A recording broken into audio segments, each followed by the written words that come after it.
to have my microphone on. All right.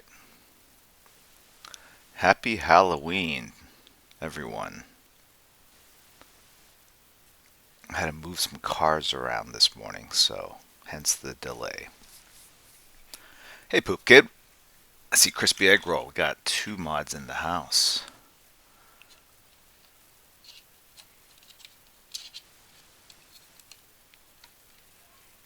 It's a lovely Halloween stream. We got PK and Crispy. And I see people in chat when it rains. Belarus. Hello, Dennis44. I should have gone on streaming, excuse me, in costume, for sure. If I had a budget for this show. Why good morning. Bradfordy. Sindos Quoto. Yes, right now and later. Hello, everyone.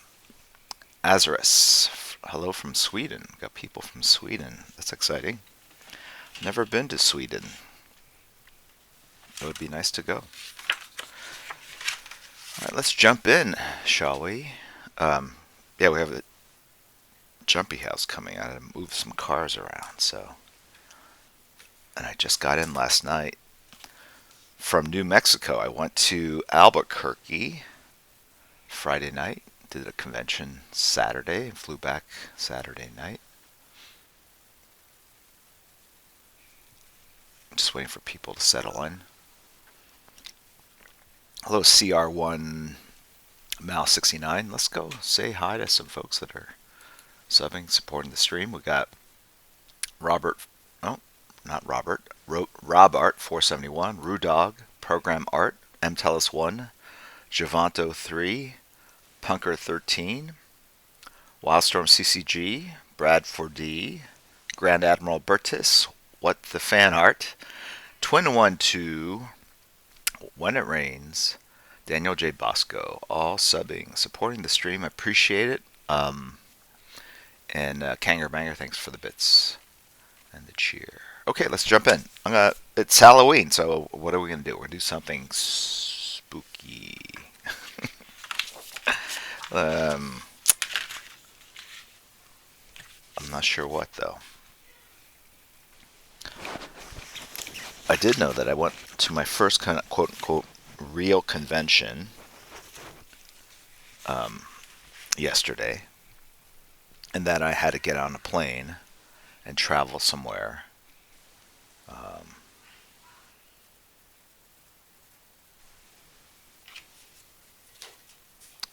And take selfies and do all that. And I will be frank, the show was not like hugely attended. I probably had a steady line, but I also took my time. You know, spent a lot of time just sort of talking to folks. I think I talked to one person like 15 minutes. I think I lost track of time. I was just very engrossed in conversation. Anyway, thank you, Queen City Amusements. Let's turn this on to. All right.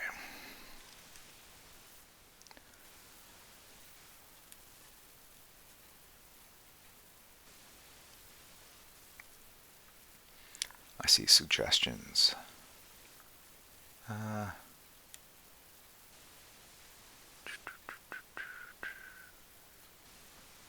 Batman Who Laughs. Yeah, okay, we could do that. Batman Who Laughs.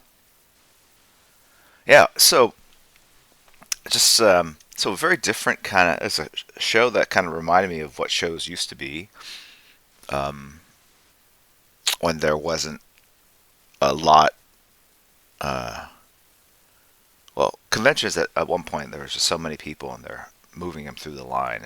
I don't know how satisfying it was for the fans, you know, buying the packages or the talent, myself specifically, in the interactions. And yesterday was a good sort of wading back into the swimming pool of it all. And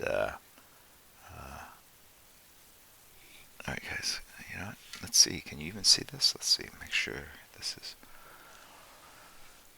Let me think about this. What I want to do. 1 second. Let me see if this is dialed up too much.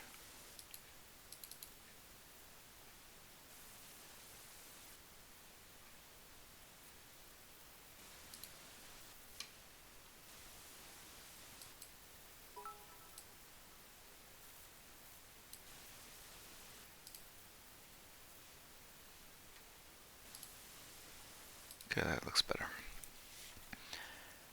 And things I noticed, a lot of people like when you talk to people, and I was there I signed from 11 till 5:30. I mean, immediately left and got on a car to the airport. No lunch break. So what is that? 6.5 hours talking to fans and signing.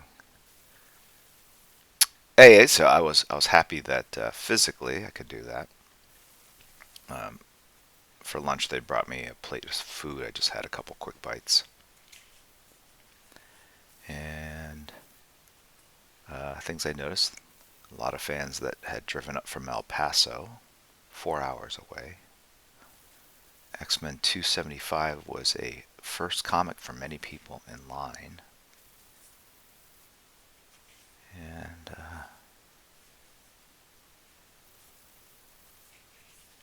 yeah, I'm just drawing a generic head and shoulders here.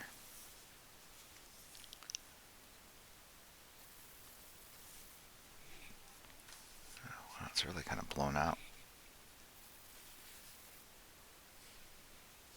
Is that blown out for you guys? Oh no, I can see it. It looks better on your guys' screen for sure.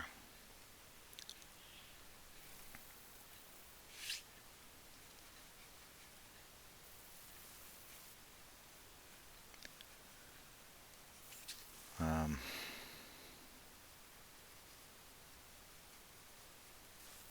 yeah.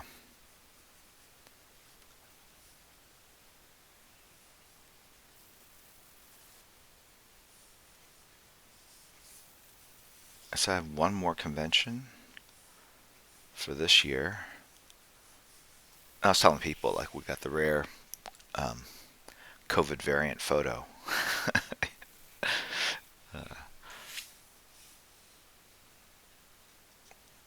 And I know people are wanting the photo without the mask. And some fans took off their mask for the photo. I was fine. Um, and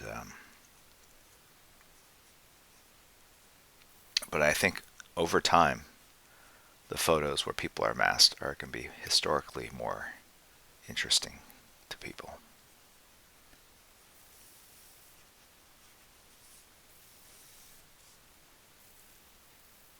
Jorge 4277. Am I dressing up for Halloween? I had put zero thought and effort into a costume. That said, oh, Kirihiko's here. Guten Morgen. Guten Abend. No, Guten Abend.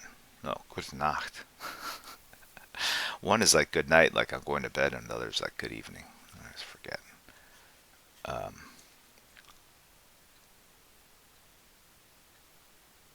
so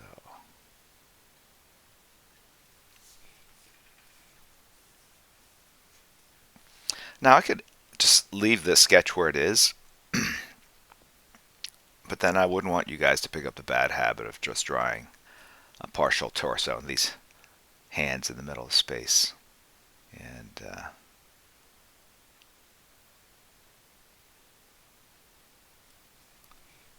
okay, let's see. Forearm.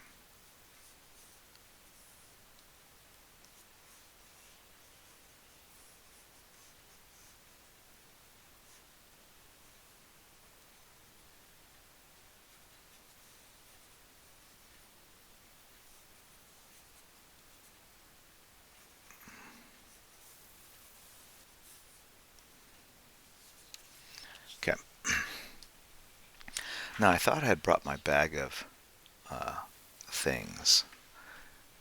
I say things, markers and whatnot. I left them in the other room. But I might have enough stuff to continue to move forward. So he's hunched over with his hands out. The concept is there's going to be all sorts of candies. The candies are coming out of his. So when I ink myself, if you're new to the stream, this is about as deep as I get in terms of structure. Hey, proper artist, good to see you. Welcome in.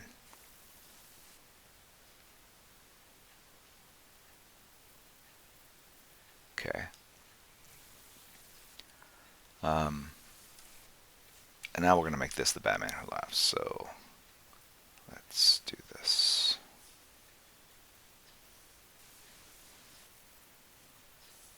All right.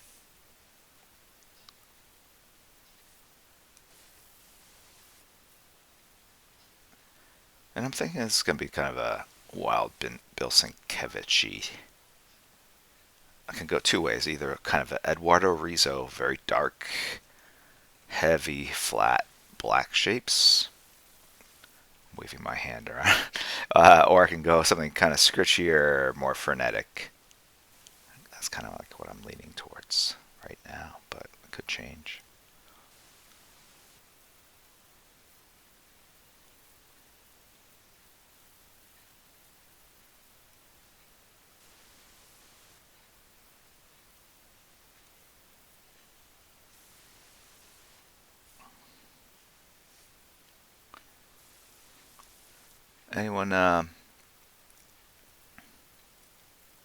Anyone in channel that was at New Mexico yesterday?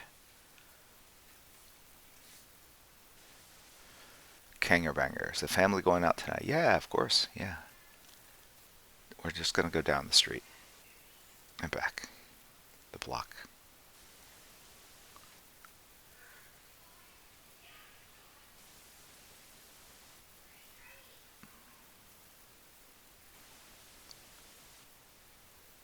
Um,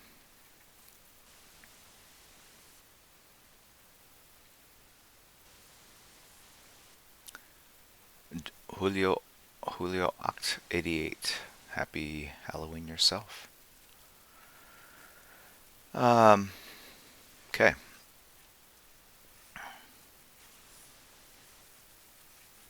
I'm doing. At some point, I'm gonna have to reference this, but let's see the costume. But these are the elements I know from memory.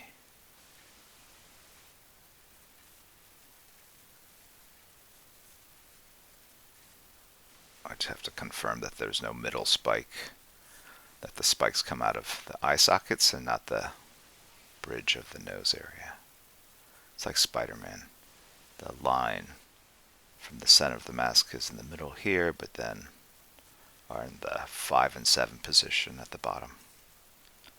Right? It goes like that.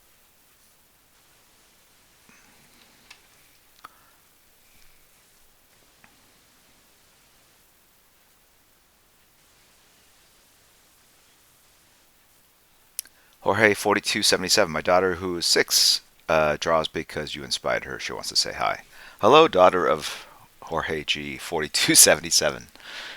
Keep drawing. Yeah, actually, I did meet a couple of folks that watched the stream, and one was saying how his 10-year-old son will kind of pay attention and also draws along. So that was very heartening to hear. All right, so these are the tendons around the neck. I have like one, like I don't know if it's the jugular, but man, it's very pronounced. So it's kind of like to put it in there. And if you notice now, his neck socket has moved a little to the right. So, like a good anatomist, I must move all the structure a little bit to the right. So now, see, this was the middle of the center line of the torso where the pecs meet. Now I've just shifted it over here. So it went from about here to here. So this is kind of mental three-dimensional anatomy. It's in my head, and you need to work it out in paper. So if that happens, then the collarbone swings up to there, goes up to there. Those dots then create the shoulder shapes. All right. Sort of like a constellation, right? The back of the neck socket up here, like the neck socket goes there, loops down back to here, same point. And then this thing, the top part of that shoulder, should,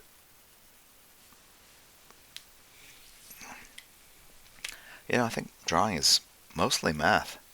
I know people don't want to hear it. I'm sure there's other ways to approach it, but there's a lot of heavy mathematical, geometric approach to it.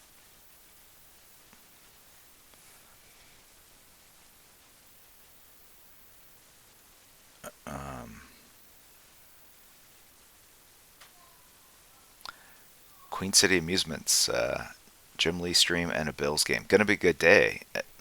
Everything about that except the Bills part. What's up, Chibo? Chibo Silog? No, Chibok? Chiboksalog? Chiboksalog. Steak and cheese, always like that handle. Leon Kennedy from Resident Evil. After this, you're way too kind to my drawing speed. Alright, so, the funny thing is I can exaggerate the thinness of the arms a bit and still do that. So he's got a little bit like Popeye forearms, kind of thin biceps. Alright, so that's what we got so far. You guys happy with this?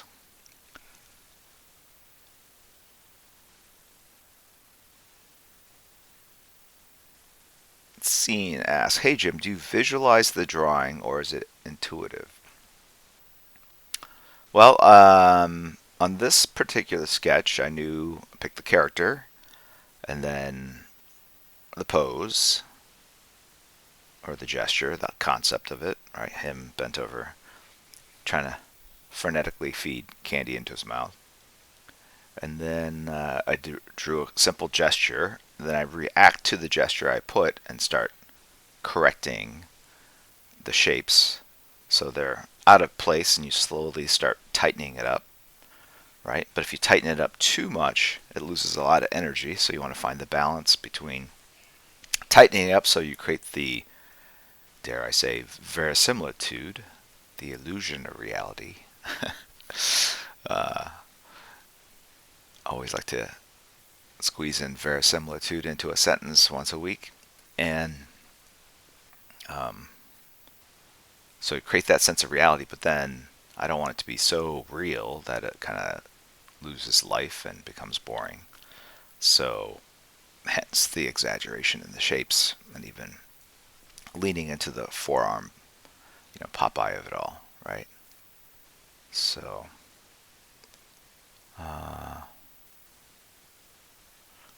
Banana Slamma. Yeah, this is on the main page of the Twitch landing page for my site or for my stream. This is a Graph Gear 1000 Pentel 0.5. So, okay. Coco Rodriguez 54. So you try and perfect the sketch as you go and take the time to look at it? Yeah. Yeah. But I also know I've drawn this pose countless times. Like, I know that I can do it, right?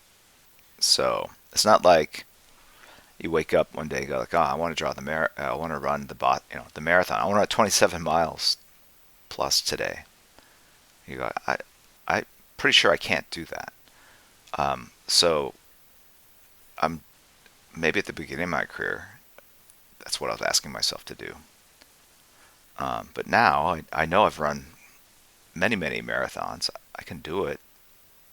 So that's not the question. The question is, what can I do in the amount of time, and what approach do I want to take with it? The finishes of it, the rendering, the black shapes, and then all those in that drop down menu. Boop, finishes. You got like all these choices: pencils, inks, self pencils, tight pencils, loose pencils. They all have a certain amount of time attached to them to accomplish. And so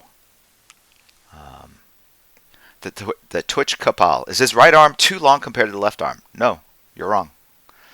And I know people want to learn, so here you go. It may be, I don't know. Who cares at this point? I'm not quizzing you guys. Jeremy Eljo, how much do you think you draw the same pose? It's all the same pose.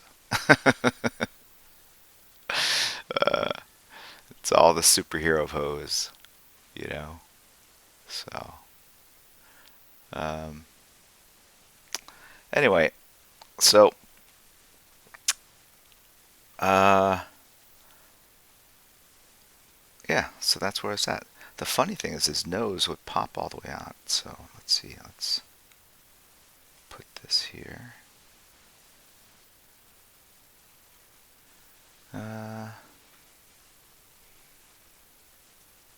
Okay. Oh, he's got the jacket, right? So let's do this.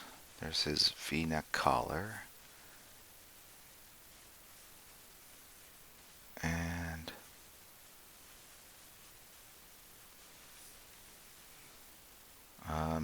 and then I'm pretty sure he's got straps that go across the center of his chest, but they're straight. But since he's hunched over and it's a barrel chest, the lines go like that, right? And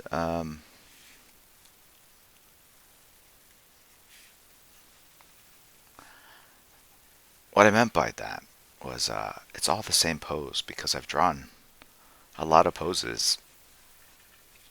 I remember early on,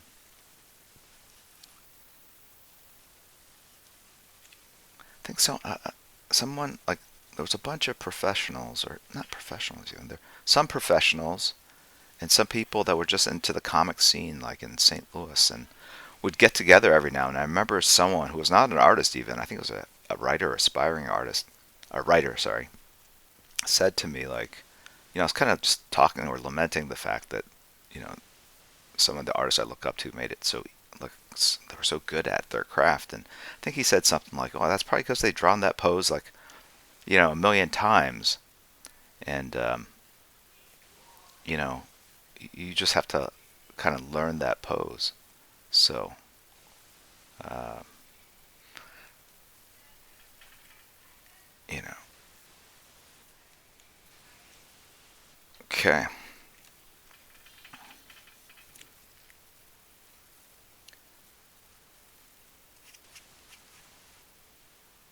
So the pose of it is not, again, you, I know I can do this pose. I've drawn it, so the time is really,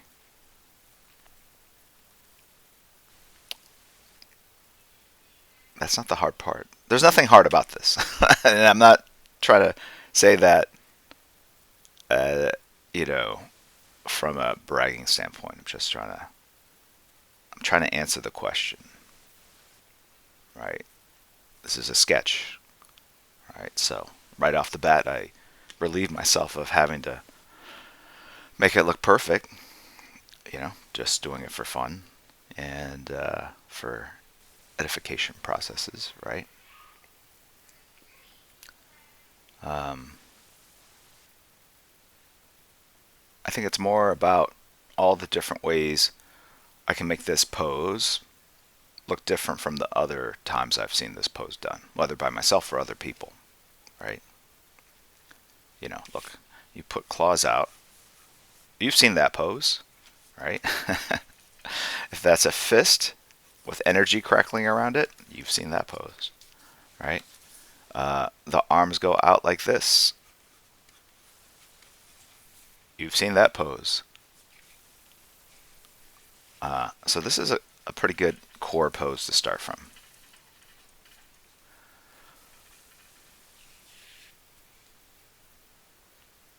Um,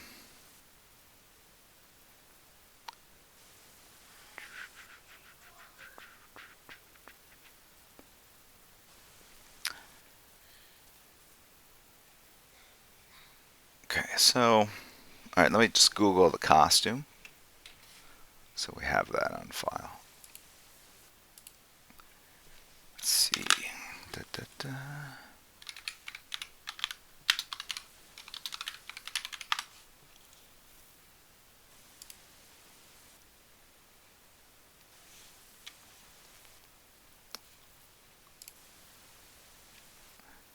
Let me see. Okay, that's a pretty good reference there. Okay. Okay, so there's, it could flare out like that. The jacket, that's kind of cool.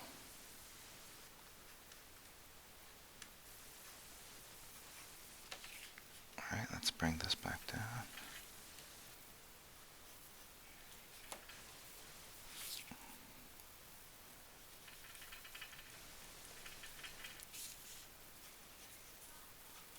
All right. Now, in terms of background, I'm thinking it's raining. I usually do an angled rain, but I'm going to do a straight down rain. Okay. And, okay, I think there'll be room to see his legs. Oh, then he's got it's a kind of a tuxedo long jacket thing, so maybe you wouldn't see that, but it doesn't matter. Now to do the hands, there's you have your knuckle line, right? So if you look here and you think of this as a line, it's essentially a mountain range, right? So it goes. So if that's the mountain range, I can erase that and just draw that mountain range. The first two kind of mountains being bigger than the next two, which are flatter. So that's index, middle, ring, pinky, right? And we're going to do the same thing over here. And the fingers kind of come out of those slots. And then you draw the palm. And then the thumb over here. Right? And some people have been watching the stream for a long time. I should just, it'd be funny if there was a way to kind of co-stream. I'm sure there is a way. And just like, hey, throwing it over to so-and-so, they're going to walk you through their hands tutorial. Get it done. The reference I'm looking at, his hands look bare. He doesn't look like he's got gloves on. I'm sure there's different variations of it all at this point.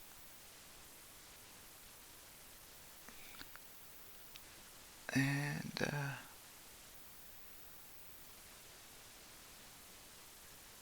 okay.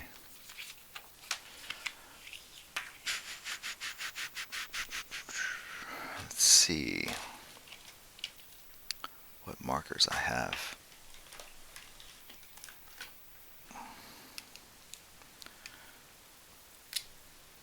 Alright, that looks like a brush. There's an 8 and a 4. I can do this with a 4.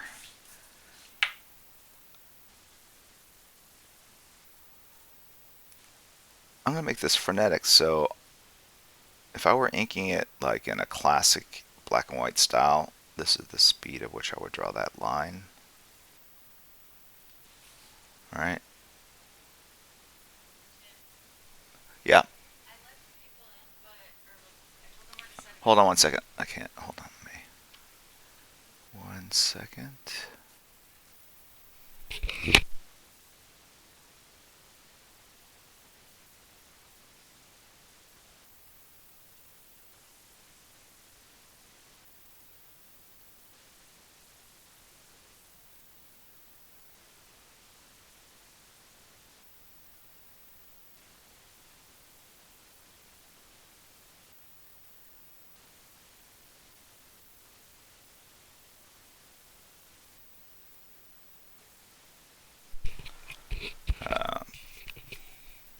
We have a delivery, so I might have to jump out at some point if they can't figure this out.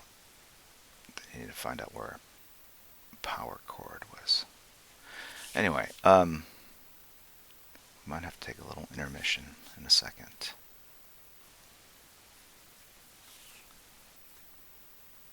And even now I'm adjusting the circle of rings. Now you see that the ink lines are just not as strong, right? Because at the end of the day, it's more like painting where you define the line by putting the black ink next to the white space as opposed to drawing a line and filling in the black space. So almost all these lines I know are going to be overwritten or duplicated at some point, and it's okay that they look scratchy because that's part of the approach I'm taking. This marker is kind of ideal for that. It's a little, it's a bit dry. So, all right, let me go down and make sure the people that are delivering this thing are setting it up correctly. I'll be right back.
I'm back.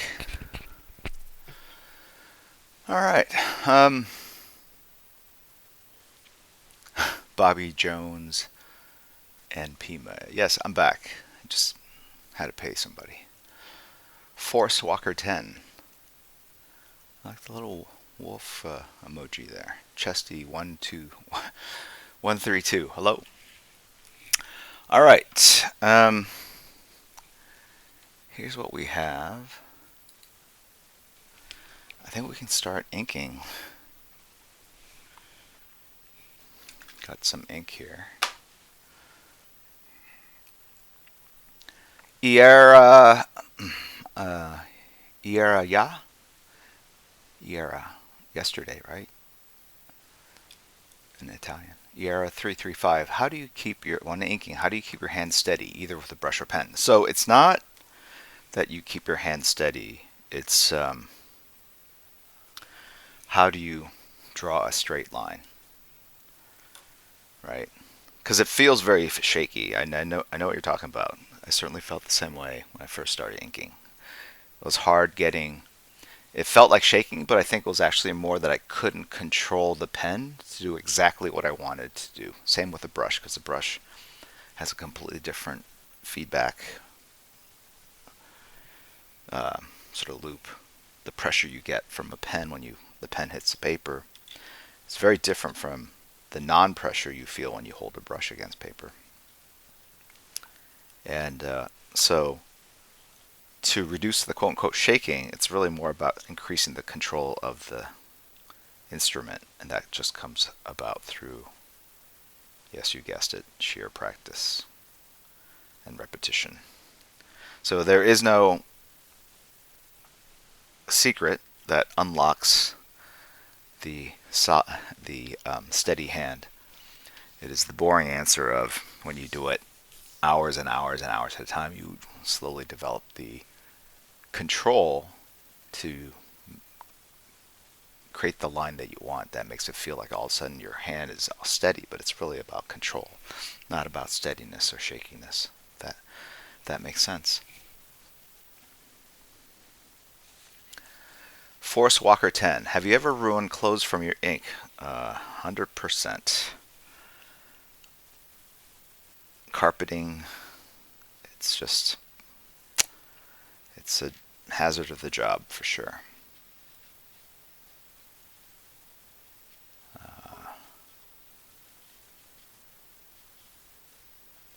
Create my comic. Hey Jim, I was just wondering if we get the single issues or whole paperbacks in the free NFTs from DC Palm. It's just the. I'm not sure what you're asking. What you get is that's the NFT. It's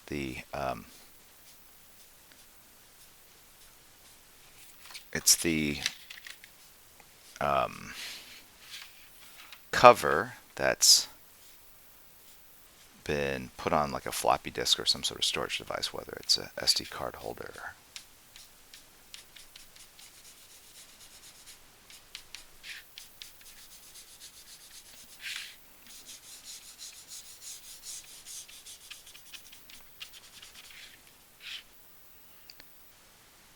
Chesty 132. You got tips on eyes. You're gonna have a revolt in chat if I go into my side eye digression.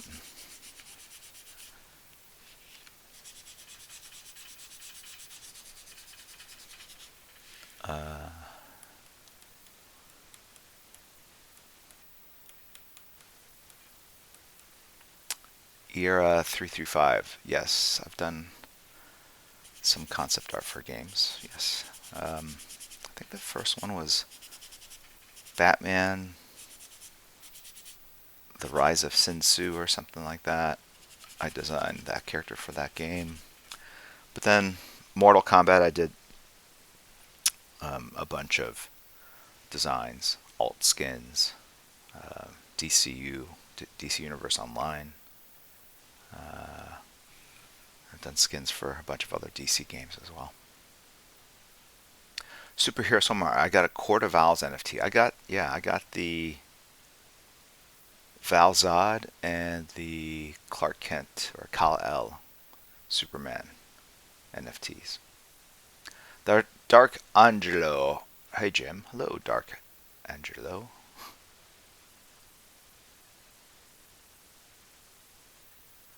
Oh, ER335 says it's Lee Raya.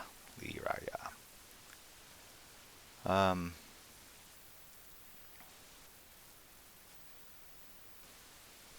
Okay. Let that dry. It's dry. The nice thing about smearing ink with tissue paper is that it dries incredibly fast. Because you're really just putting a base amount.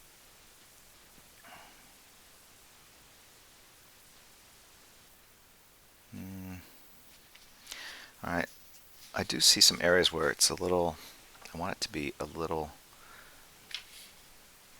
the transition from dark to white, I want it to be a little more nuanced.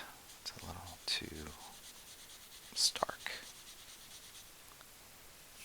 Okay.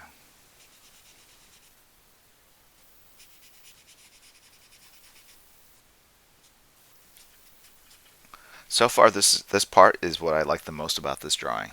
Let me pull this down. Adversity, it's okay. That, the two poles there, it's very satisfying. Those two elements, I'm digging that. You can't plan for that. You just do it a lot of times, and you know that those kinds of things may happen.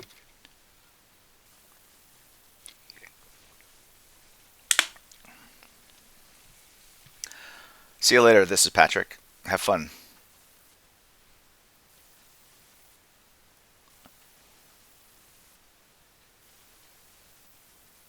Okay. M00000053. This is Strathmore 9x12 paper. Smooth finish. 300-pound paper. Strathmore Bristol smooth surface.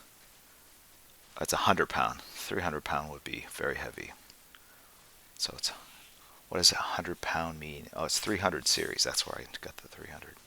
The 100-pound means if that you have a ream of paper, I believe. It weighs 100 pounds. Someone here could say what is a ream? What's the count on that? I've addressed this in chat before. I'm embarrassed that I don't remember. REAM. Yes, Dennis44. This is the ink. It's Rapidograph ink, Ultra Draw. This is what I like to use. It comes in these cartridges and it has a pretty tight seal. I don't like the ink bottles where it has a rubber squeeze bottle sort of nipple at the top. I find that those seals, when you travel and fly, the pressure can make the ink explode out. Right? So.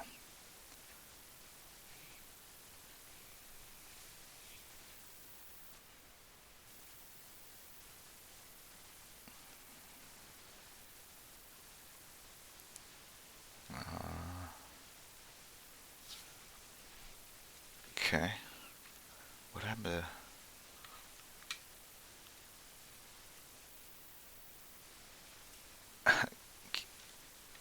Kigo Doodles. I love you, Jim. Don't tell my wife.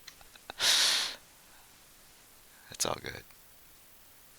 Ream is 500 sheets. There we go. So 500 sheets of this will weigh 30 pounds. No, 100 pounds, what am I saying? 500 sheets. 100 pounds? Is that possible? There are 20 sheets in here.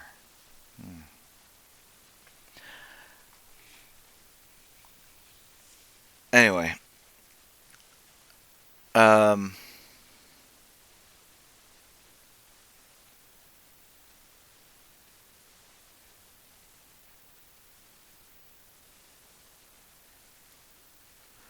Oh yeah. I have to prompt PK. So we have an exciting announcement. I'm trying to expand a little of like what we're doing with the stream. Um, Recognizing that I don't want to create like an online store. Maybe that's available somewhere down the road in some future iteration. But I was trying to think like what else I can add to this channel, specifically through Discord, because I mean this stream happens irregularly, to put it mildly. But the Discord channel, and for those of you who aren't members, is a sort of a bridge medium that services this group in between all the live stream events. I feel like it's a pretty good community.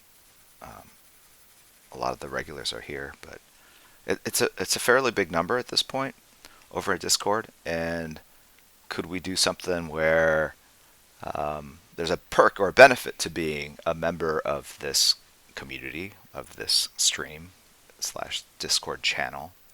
And so we're going to start dropping in like super limited edition onesie, twosies of comics that might be challenging to find or easy to find online, but some might be more challenging to find online that would be signed. It could range anywhere from CGC slab comics, things that I have in my collection for sale, or certain prints, toys, Funko Pops, whatever, merch, t-shirts. It could just continue to evolve. It really just comes down to like what you guys are interested in collecting, if anything. If you say like, no, we're not interested, that's fine too. But PK will be administering that, and we'll have something up today, this morning, if it's not up already. Oh, we got a raid. Peacock coming in with 198 folks. Yeah, so Twitch stream variants, yes, Book and Red 1442, that's also possible. Welcome in, Raiders.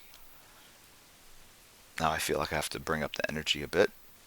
Just having a very mellow, pleasant Sunday morning post convention. The con was, it was good to know that I had the energy to do it. 11 to 5:30 nonstop. It was I was worried that my blood sugar would just be so low, but I think the adrenaline of it all just kept me going. And also just like the really awesome conversations I had, interactions I had, was very, very pleasant. All right, so this marker is pretty dead. So in a way, it's just kind of putting down very light blueprint type lines. For those of you who are coming in, first off, welcome. You are at the official Jim Lee Twitch stream, and we mostly just talk about art. I don't say we, I say me. I'm talking about art. You guys are talking about whatever you want. I always find it interesting when people want to talk about other things than art or comics, specifically art, because I feel like this stream is really just dedicated to the craft of drawing and creating comic book art. But I recognize, yeah, if we're on for hours at a time, people want to, conversations may drift to other topics, but people want to get political, blah, blah, blah. I always find it interesting that there are countless forums online for people to go and hash that stuff out and get into it. But there are not many sites online that do live art demos, and so what am I trying to say? Read the room, I guess, right? So, Shavri, have you watched Squid Game? I've watched to episode 5. I'm not going to spoil it for those who haven't. Yes, there's a lot of bad philosophy, Mr. Raha 99. So please don't Please don't spoil anything.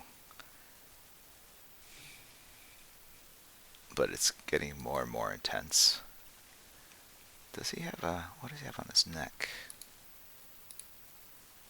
Got it. Okay, so you're not going to see those kind of veins. He's got like a collar thing like this.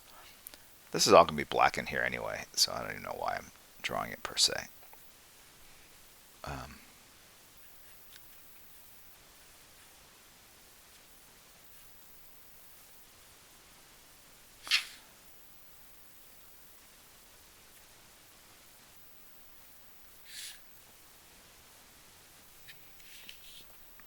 So these are just kind of holding lines, outlines.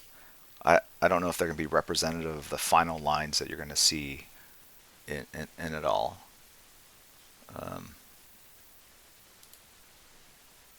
then there's all sorts of belt clasps, but I'm going to do those in whiteout.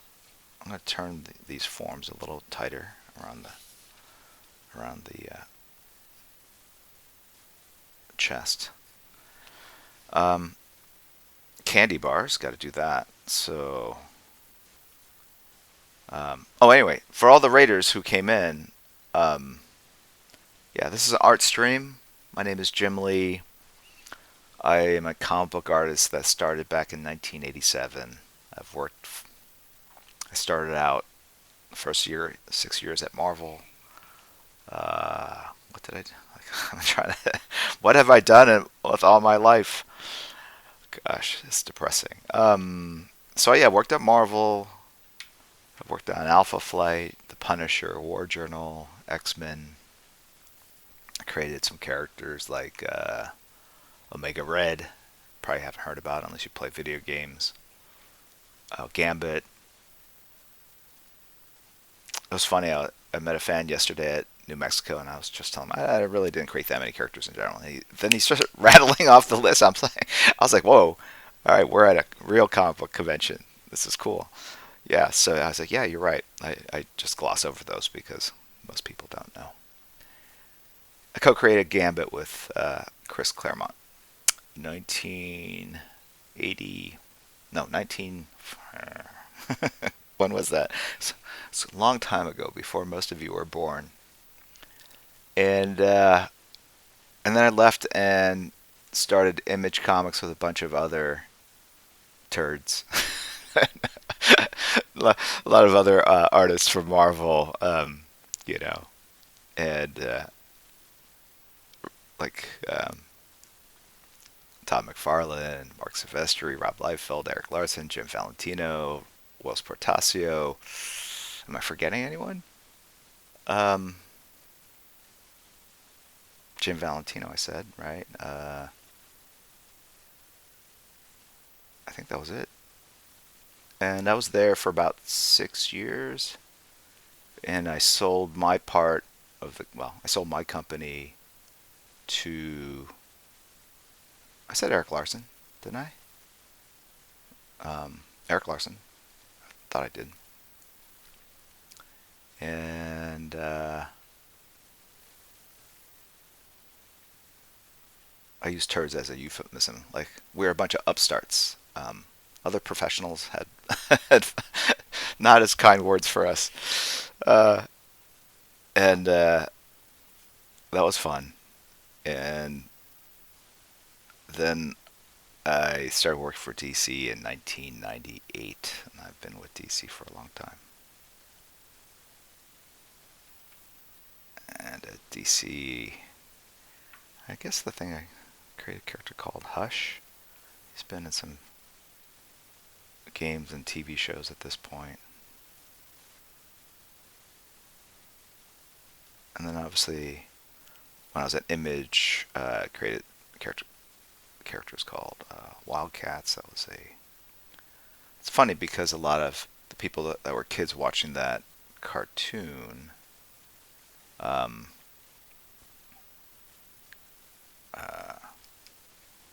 yeah, they're adults now. Some people have fond memories of that. All right, Mr. Raha 99. Yeah, you can say that.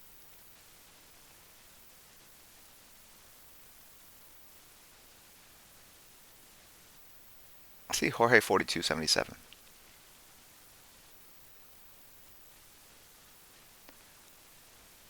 Yeah. So if I could do candy corn, yeah, maybe I should just draw candy corn. It's a candy corn joke. Let's do that. Let's do candy corn. And have you ever done this? Have you guys?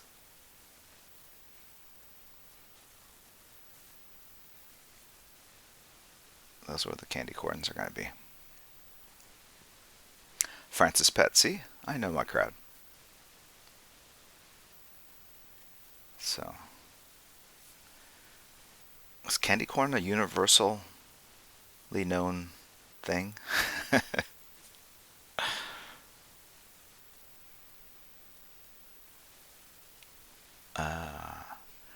Banana Slamma. No, unfortunately, my work output is limited to covers at this point. Someday.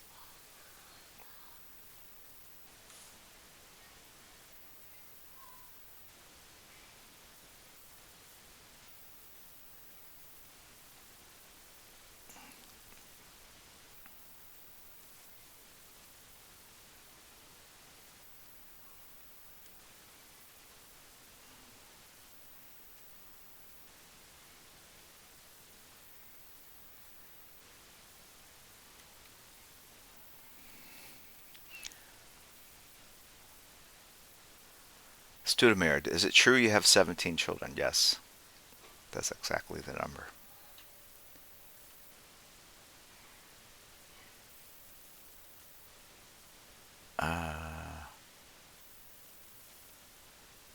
Killer Kovacs. I got candy corn for my birthday. Is there anyone who loves candy corn? How does that candy corn company stay in business? Anyone? Anyone?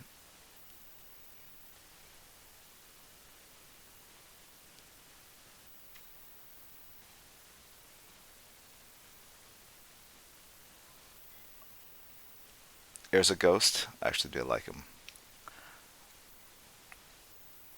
So anyway, what am I talking about? So this stream is just me kind of rambling on about art and drawing things. And sometimes we draw DC stuff. Sometimes we draw other company stuff. Sometimes we draw stuff I've never drawn before. Try to mix it up.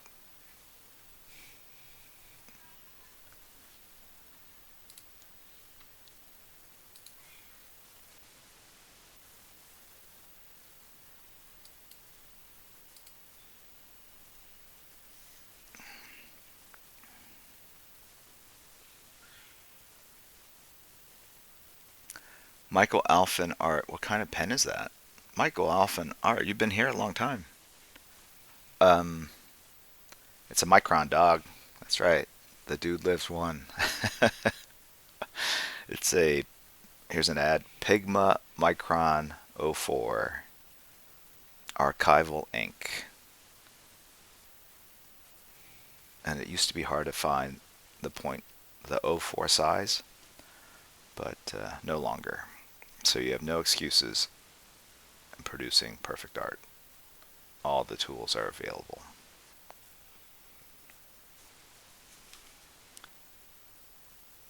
So this is going to be black. This is going to be black. I can just go into one black shape here. Watch. You'll see.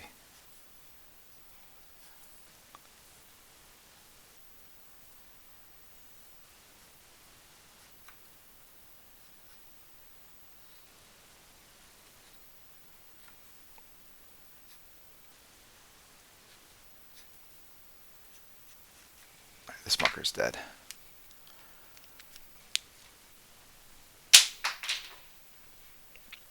All right, let's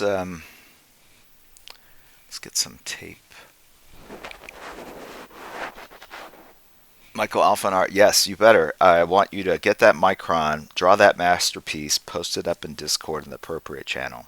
I hear you, Kirihiko, in the background, and you'll get some good feedback, positive. I would say the Discord channel's mostly overwhelmingly positive. Hello, Bernard Chang.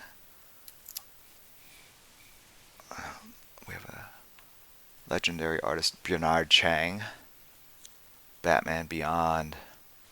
Young Justice. No, Titans. What did he do at Valiant? Was it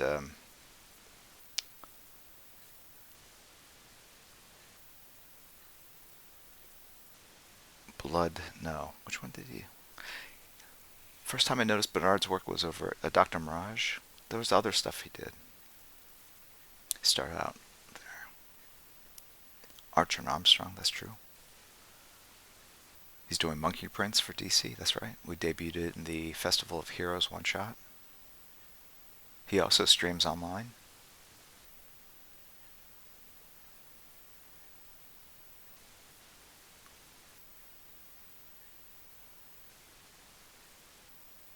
Oh, last day of Inktober. You're right, Michael Slamma. Micron 02 is the smallest chesty 132. No, there's actually a 005. So there's a 02, a 01, which is smaller, and then a 005, which is the smallest one I've seen. All right. I'm putting that up there so I don't have to hold it up. I'm going to find a brush and start inking. Well, I guess I've been inking this whole time. Here's a brush. It's a Princeton brush. It's the name of the company. It's round, which describes the shape. I think if you cut it in half there, the cross-sectional shape is round. Some brushes are flat, more like rectangles. And there usually is a number here. Is there a number? I can't read that. How sad is this? I'm going to guess that it's that's not a number. Usually they have a number that kind of tells you the size of the head. If there were a number, I'd say this is a 3. So I fill up this little bottle cap with ink just because I like to live dangerously. And okay, let's go to work. I'm going to move it up because I'm going to start from the bottom. I might leave a little, I don't know if I'm going to blur it exactly 100% into the black. So I'm going to do it this way first. Because I can always obliterate that line later. I can always add it back in too, but it's just easier to add than it is to subtract. Unless you'd like a lot of whiteout on your art. Now there's other candy corn, and I will do that. It's actually easier just doing it like this with a brush versus trying to draw around an ink line, which takes a little more time.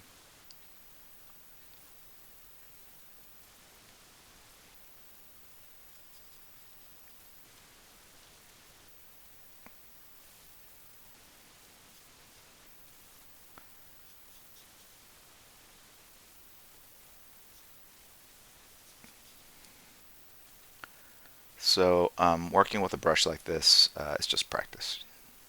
It's going to feel very weird and unusual to you, but again, as with all things, practice.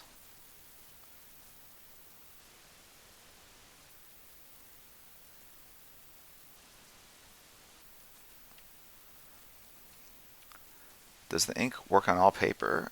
All regular porous paper. I think when it gets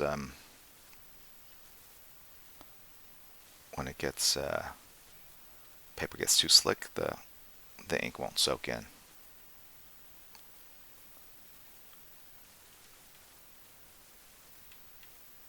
And if you use watercolor paper, it's so porous and rough that the ink will not fit, it gets real dry brushy like that.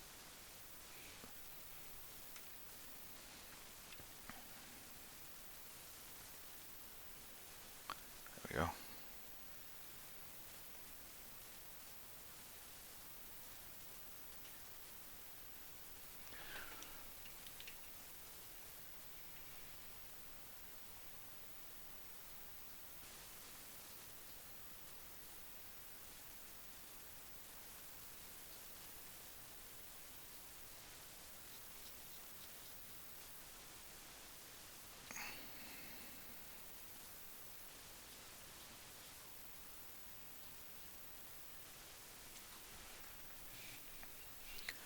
Let's bring it down. If you make an inking mistake, how do you fix it? Akamaru. Whiteout. Usually the way I go, right?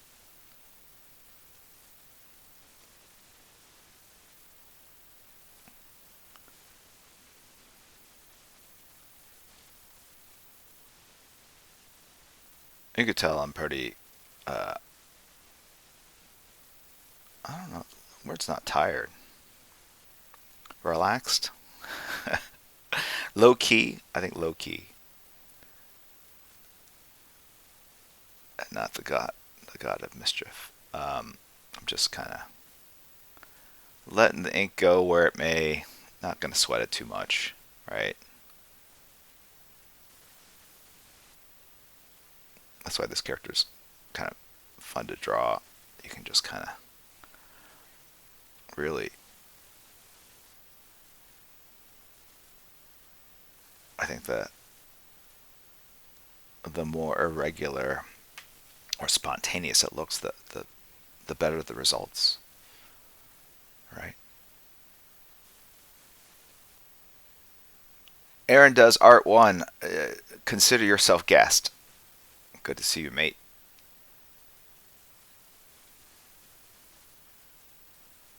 My China plate. Aaron does art one. The folks that are from England or the UK will understand what that means.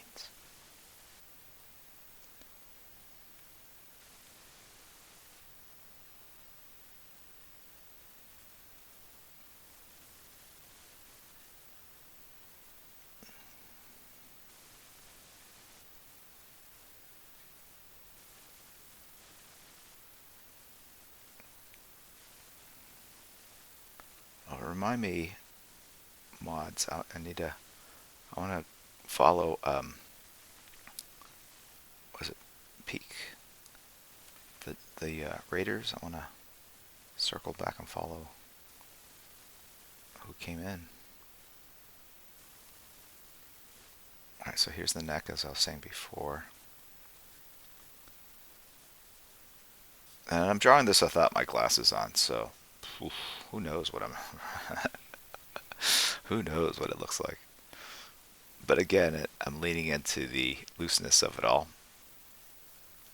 The hood of the collar will create its own shadow. So there you have it.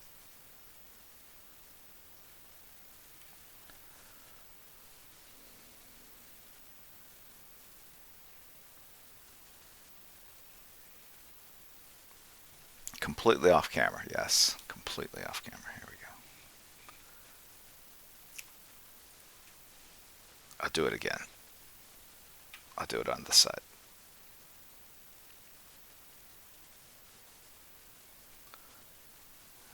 Da, da, da, da.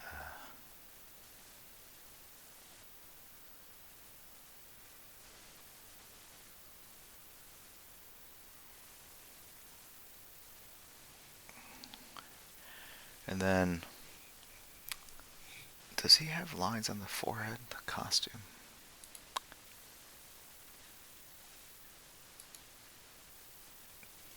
Oh, I'm seeing a spike in the middle.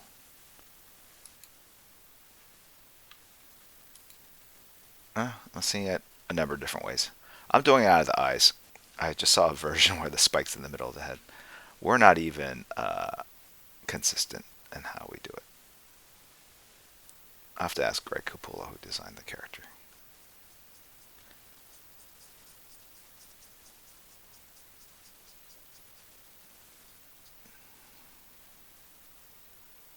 Anyway, so getting back to the thing that PK's spearheading.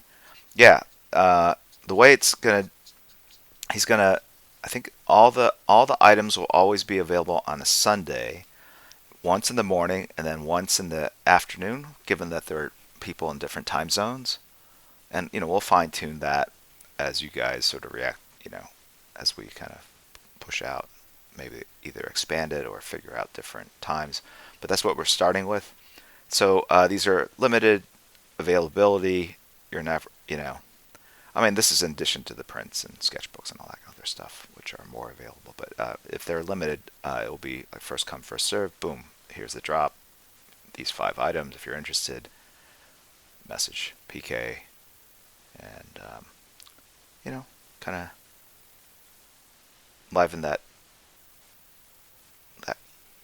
up a bit.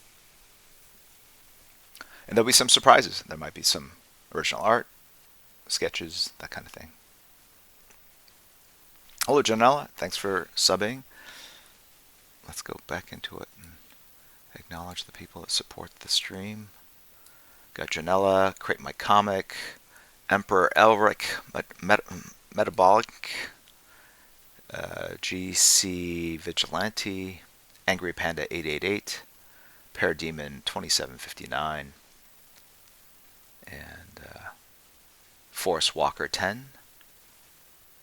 Thank you very much for the bits. Jorge G4277, Jeff UTV, 39 months in a row, Soulmate 727.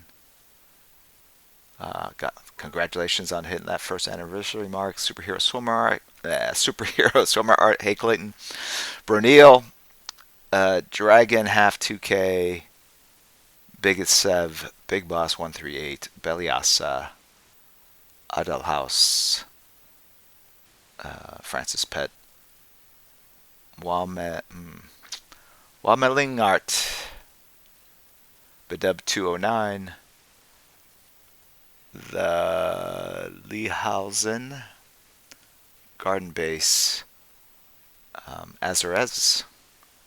Thank you very much for the bits. Tony Dr. Doom 90, Jorge 4277, Comics and Ponies, Spenny G, What the Fan Art, thanks for the bits. Logan Howlett 1, good to see ya. Bob, The Shell 90, Spence New 52, Queen City Amusements, Brewdog have all subbed and supported the stream. Some I repeated twice, but it's all good. Exorcist Ninja, thanks for the bits, Janella, and we are up to date. Okay. Bernard Chang, Haribo, gummy bears. I don't like gummy bears, except when I eat a gummy bear, it's like, this is pretty good. I do like them. So they're not my go-to candy, but if they're fresh, I always like the green candies. I'm more of a hard candy person, which would be the Jolly Ranchers. So good.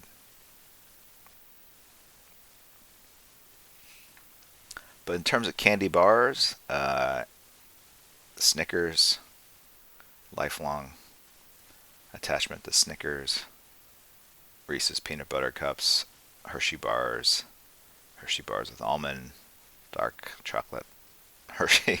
I'm just going to list off every candy bar known to people. Caramels, pretty good. I do like a lot of the sour candies as well. Sour Bright Crawlers, I'll eat with my kids. But that was around back when Pop Rocks were first introduced. I remember that kind of being a revolutionary candy. But I was very young.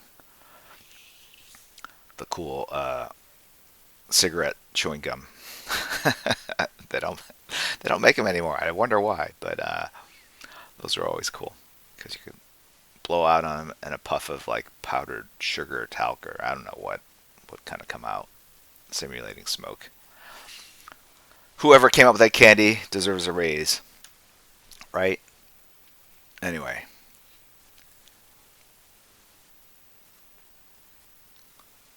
Aaron does Art 1. What do we have to do to win this piece? It's unreal.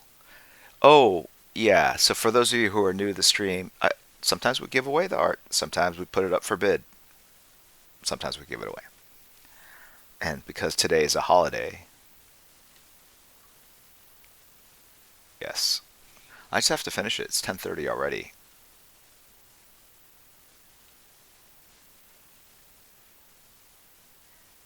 Spence New 52, a razor or lots of shame.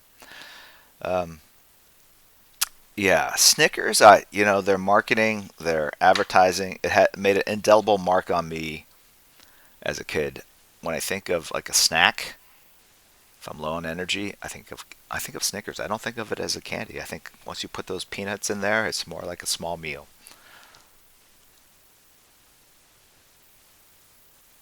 But I don't like those little small Snickers that are like cube size. They don't put their best stuff in there. And the proportion of peanut to caramel to chocolate is not satisfying. But I also don't like the giant bars either. It's too much. It's just that regular size. Just, it's important.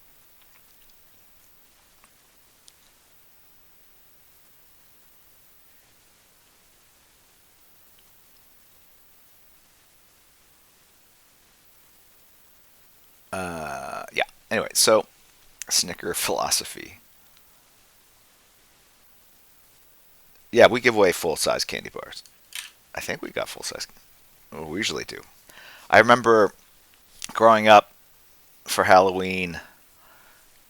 There was one place on the street that gave away full size candy bars. It was Hershey's, the 1 pounders, like the big friggin' brick ones. Not even the regular store ones. This is the big bricks because the guy was an executive. He worked at Hershey's, and we would go and then go back and put on different costumes and try to score a second one. But when you're a kid, you think you can fool adults, but adults, a lot of times you can fool them actually. But not these people. They figured it out. So, but we still got one. It was the mammoth ones, man. That was nice. Lord Seventh 13579. One day, Jim, I'm gonna draw as good as you, if not better. I promise. It's sort of like the oath that Batman took on his parents' grave, or Superman saying to Mom, Pop, Kent, "Yeah, good, good. It's not a competition. There's more than room, more more than enough room for everyone here." Well, maybe not in my office. It's a little small, but in general, like I know that some people get very emotional about other artists getting credit or finding success. Somehow, it's taking away from their own. Like, wait, why am I not being as recognized? And they're not taking anything away from you, dude or dudess.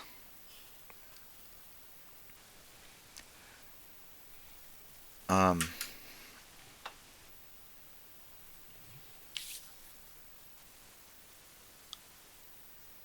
be appreciative and go like, wow, if that can happen to them, it can happen to me. But yes, please, at some point I'll stop drawing or be forced to stop drawing because it's not no longer possible, and I would like a worthy person to follow up on me. So, any of you, please pick up a brush, learn how to draw. It's lonely here. Tell him, Bernard, how lonely it can be. No, I don't know.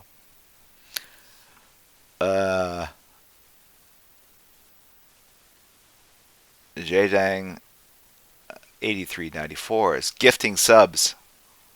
Jdang 8394 baller.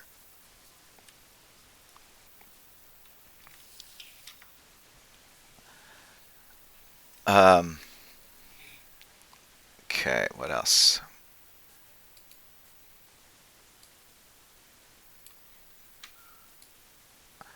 Adversity has subscribed. Thank you, Adversity. Second stream. Welcome in. Hopefully you enjoy the journey. Nerdops.net. The Great Powerfuls. Jerome Diablo. Jay Roscoe. And thank you very much for the bits right now and later, and Janella.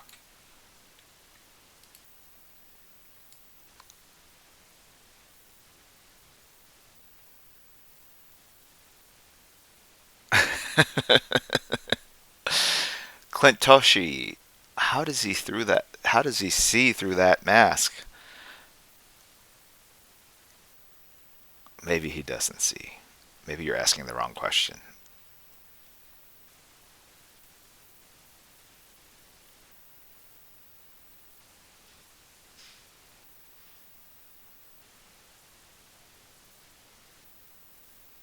You know what I was thinking about yesterday driving back from the airport?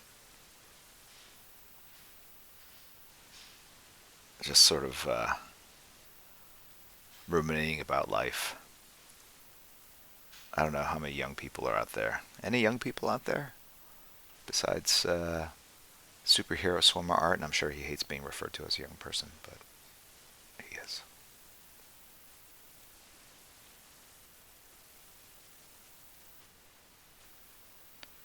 Or anyone that's sort of struggling with their art, trying to make something happen. Just don't give up. Things will be okay. Things will be alright. If that's what you want enough, you can make it happen. But it's, you gotta want it.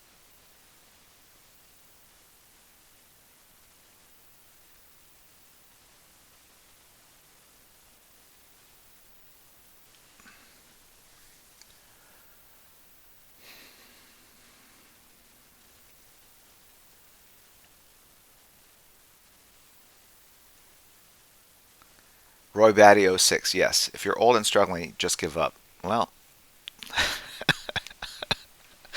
let's have real talk here. No, if you're old and struggling, yeah, I guess it defines. I said it for the young people because I was thinking about my own sort of. I'll get to the old part of it all before, but I was thinking about kind of what would have been meaningful for me. I didn't have any mentors when I was trying to break in.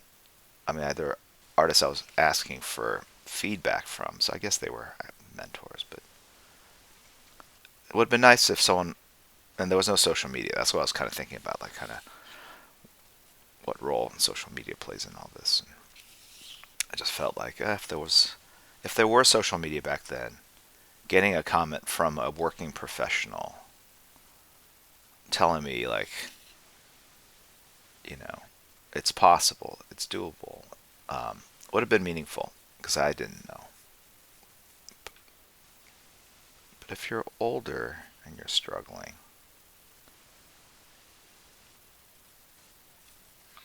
it depends, man. I'm just being honest. I think it's hard. I've just seen less examples of that. Um, that said, certain artists that are working professionals did take a long time to break into the business.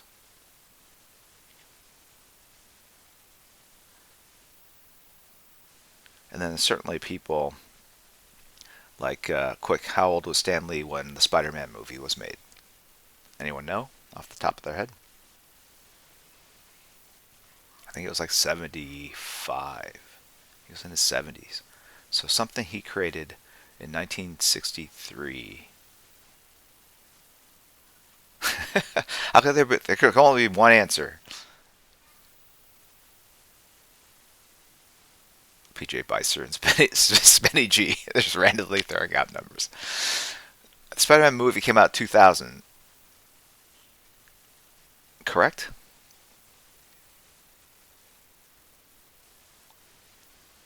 Yeah.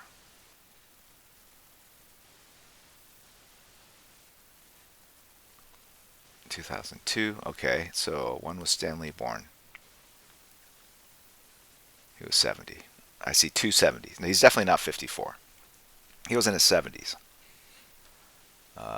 Oh, he was born in 1954. No, he couldn't have been born in 1954. Come on. All right, 1922.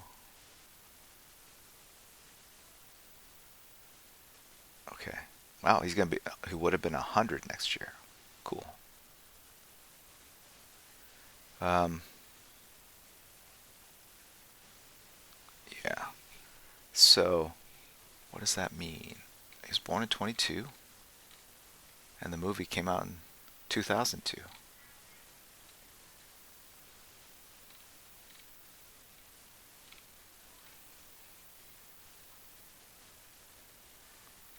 Yeah, so he wasn't even in his 70s. He was 80 years old. Dude was 80 years old when that came out. Someone was asking me, like, when are they going to make a Wildcats movie or something? I said, like, I have until I'm 80 years old.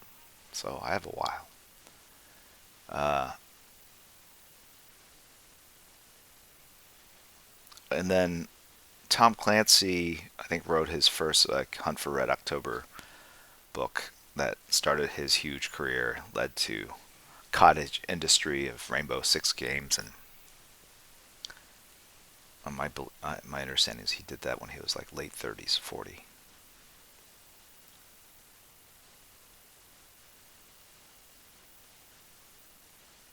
Jack Kirby was 45 when Fantastic Four was released, 1961. Yeah, so if you're old and struggling, I'm going to say the same thing. I just don't have as many data points for that, other than the people I cited and a couple of comic book artists I know that started pretty late, you know? So I think the same thing holds true. If it's something you want badly enough, you can make it happen. It's just the defining the badly enough, like, and I think it's harder as you're older, especially if you have, you know, a family, responsibilities, a mortgage, etc.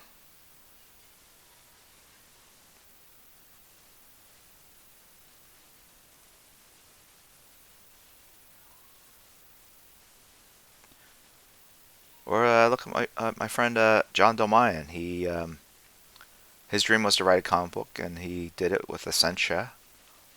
And I think he's close to 80 as well. I think it's like 49, and he finally got it made.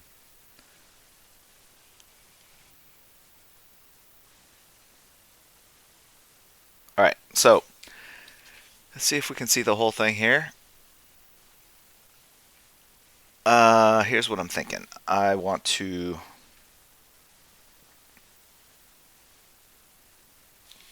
for sure I want to darken this area, probably the bottom of the fingers. Maybe nah. Eh, some white skin. Maybe not. Keep the fingers all white.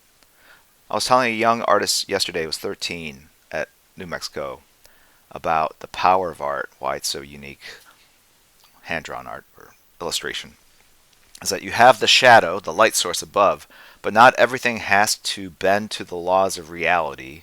If this were a photograph and you weren't photoshopping it, the shadows are going to go where the shadows go because it's reality and physics. But the cool thing about art is that we can go in and flip the script and make changes um, to make it look better than reality. And that to me would be like a silhouette of like Superman in the air, where his S shield was fully lit in the belt. Like those would definitely be in shadow, but you can make them graphically interesting and pop out. And so I could put shadows underneath the fingers here. It would look more realistic, but it might be more powerful if I don't put the shadows there. So that's kind of the influence that the decisions that we make as an illustrator. That's why I personally prefer illustration over photography, as much as I like photography as well. Okay, so let's go in and obliterate this piece here. I don't know if I need that. I'm going to go ahead and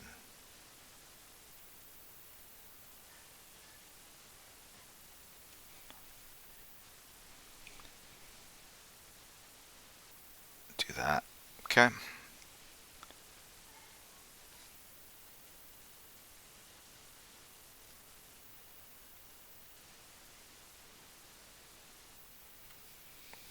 Okay. Got it. Let's go ahead and start connecting up some of these black shapes there. Make for a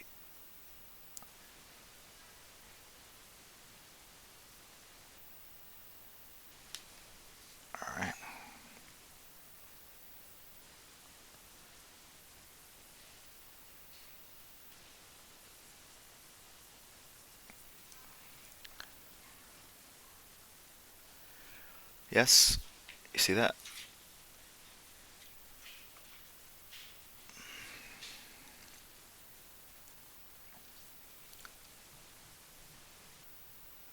Malarkey. Reality can be whatever you want, up to a certain point. I think if you change too much and like the lighting makes no sense, like I do, like downlighting and uplighting, and I don't do it correctly, it will break the illusion of reality. So you give enough reality to fool the viewer um, into accepting that what they're seeing is reality, and then you can artistically, do spot color, white, graphical elements, and that's how you make it reality plus, right?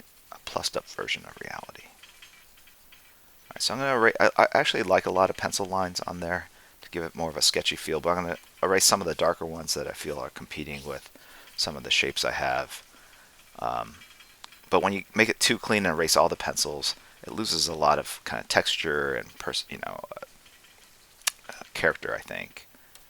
And then I feel like I have to make it cleaner and cleaner, so it looks more like a finished, like for print version of the illustration, as opposed to a sketchier kind of take on more of a al fresco.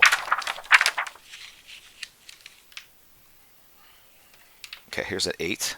I'm going to use this 8 because it's available and in my hand. Okay. All right, let's, you know what would be good is if I put some glasses on so I could see what I was doing. All right, where might that be? I bought a million pair. Oh. All right. That's a no-go.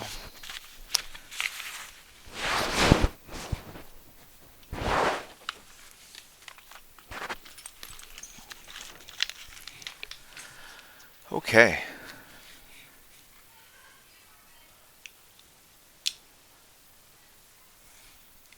Candy corn, yeah, it's sugar, isn't it? Pure colored sugar. There's no difference in flavor from the orange to the yellow to white. All right, so so now I'm going to add some details and start adding some three-dimensional shape to it. The brush can get you up to the edges, but that's the nice thing about filling stuff in with a brush is that it just has a roundness to it.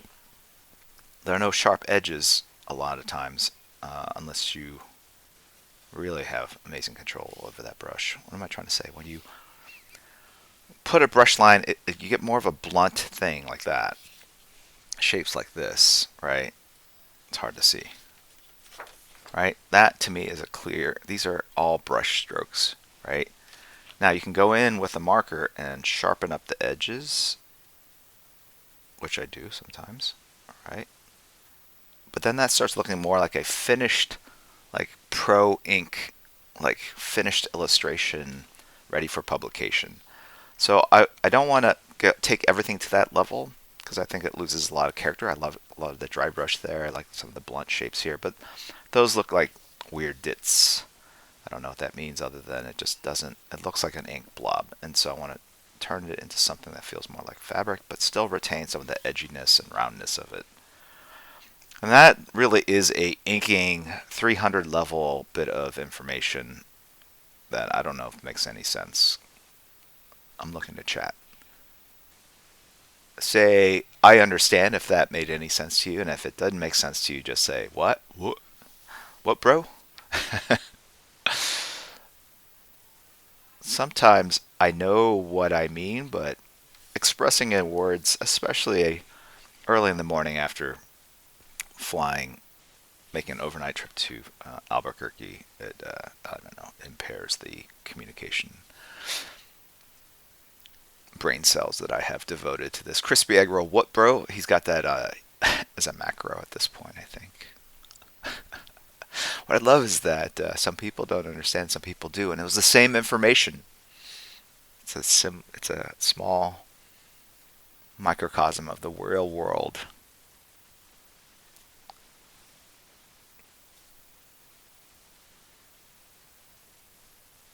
totally understand. That's what totes. Got it, bro.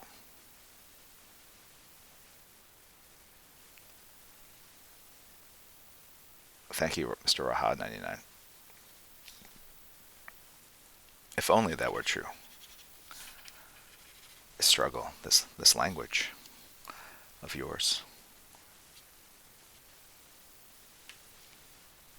Okay, so I'm now making small, like, see that? Here's a line, and here's the ink, and there's a little bit of, just that little tiny gap. You see that? Now, you're going, what's the big deal? But I keep it open, it's loose. If I fill it, I'm taking another step again towards this ultra clean finished thing. So I want to make sure I find that balance. And if you're asking, like, well, how do I know when I've hit that balance?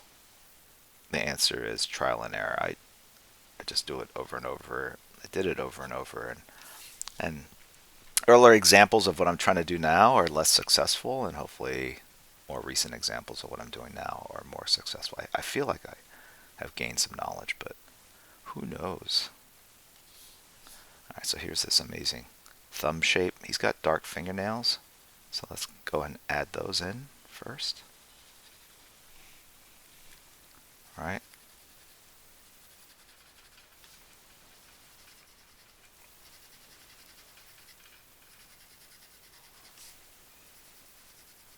I realize these are the worst fingernails ever, but I'm just putting some in.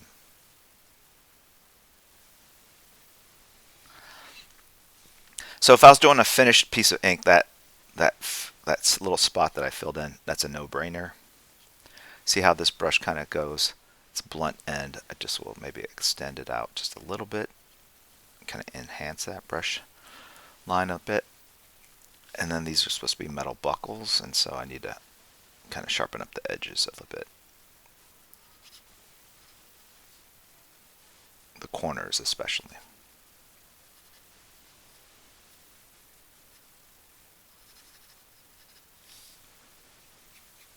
Okay.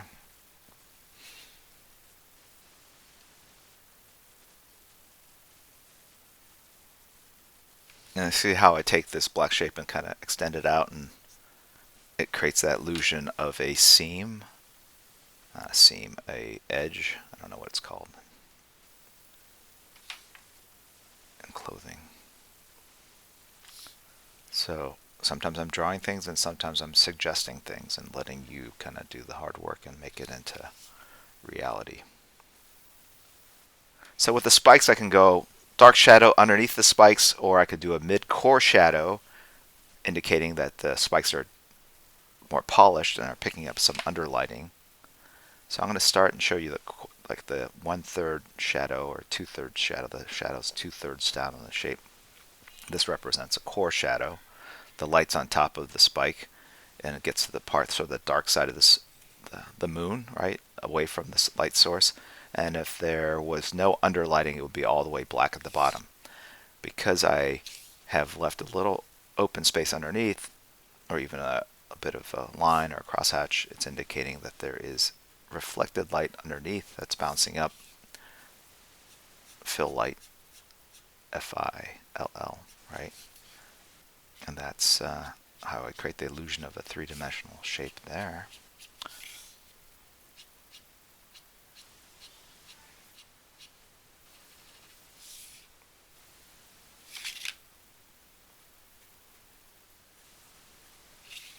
Okay.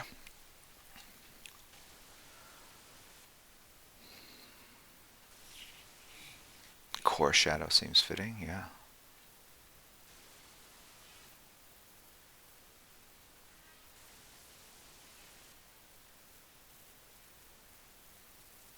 Okay. And then even over here, try to fool people into thinking, well, some people might go, oh, I can definitely tell that's a dry brush. But then if you put some thin lines, then the question is like, wait, did I do it all by hand with a small marker, or was it done with a brush? I'm just trying to mess with people a little bit.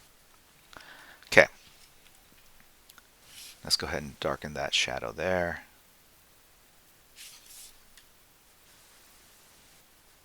clean up underneath here.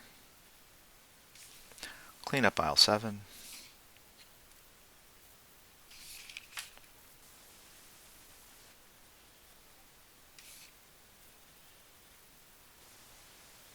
I think we're clear on the storefront or the Discord exclusives. PK, did you say in chat if you're going to have something available today?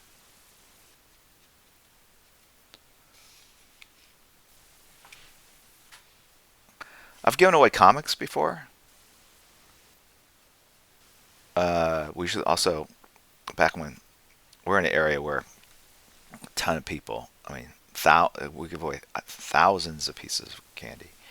But when it was previous years, it would get hot sometimes in California. Hot, like October, can still be very hot. And so we give away bottles of water, chips to parents.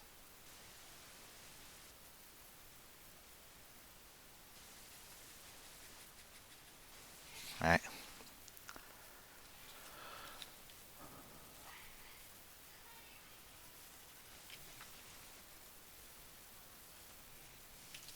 Okay.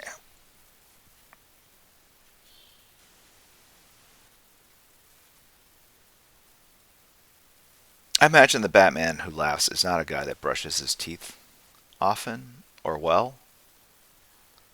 People don't really think about superheroes and villains and oral hygiene.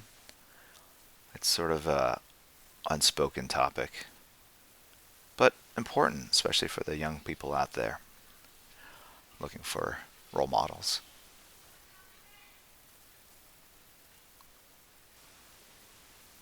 Can you see like the Joker? Like, it's like, I'm out of toothpaste.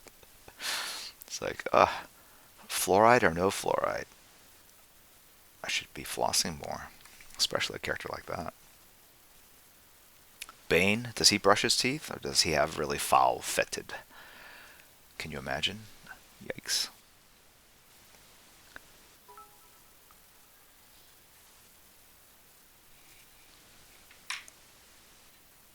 I got a share for that one.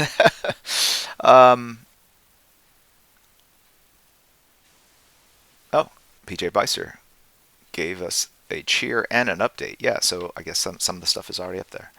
Yeah. So yeah, just starting it off, and then we'll see where it goes. And I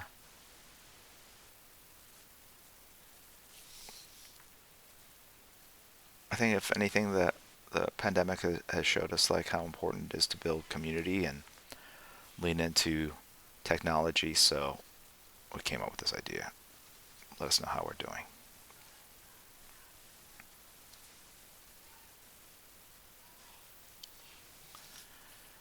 All right. So even though I'm not doing the bottom parts of the fingers black, I still want to help create the sense that they are folding into space. And also, I don't think he uses much hand moisturizer, right?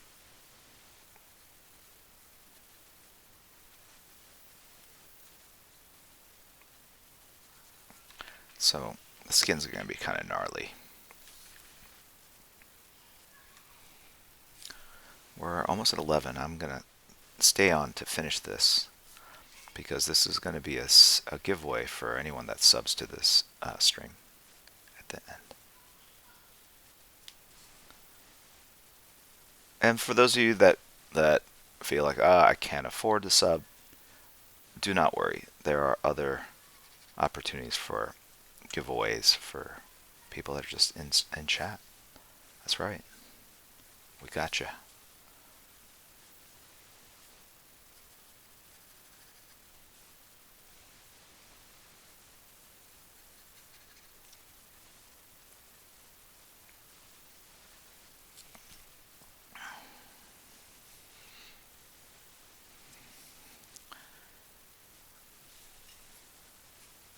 Okay.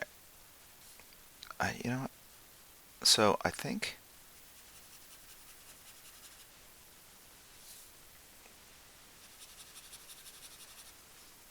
this is the way I'm going to handle it. Okay.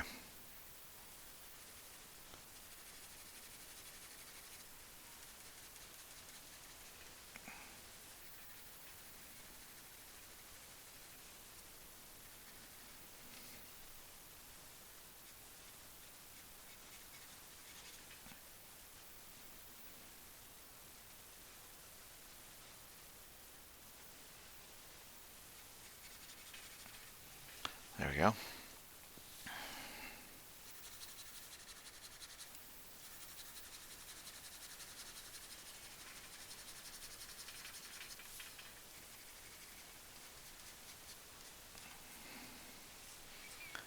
Okay, and the 0.8 might have been a little too thick, to be honest.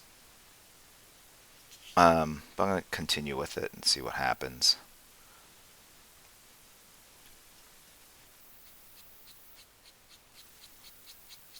I don't want it to be just a series of straight parallel lines. That feels very mechanical. It feels like, again, a very kind of finished ink state. And I want it to be a little scritchier than that. Right? So I might go in with the dry brush at some point. But let me just see if I can do it with this marker. I'm trying to break it up.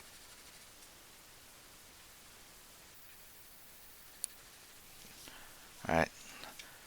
You know, I'll show you. I'll do one the way I want, and then you can kind of compare it to this other one here. And I'm just going to turn it upside down. So the idea is it's going to go, I want to keep this sort of round shape here. So it's almost like the plane is dark, and then you get that little bit of a bump. Right?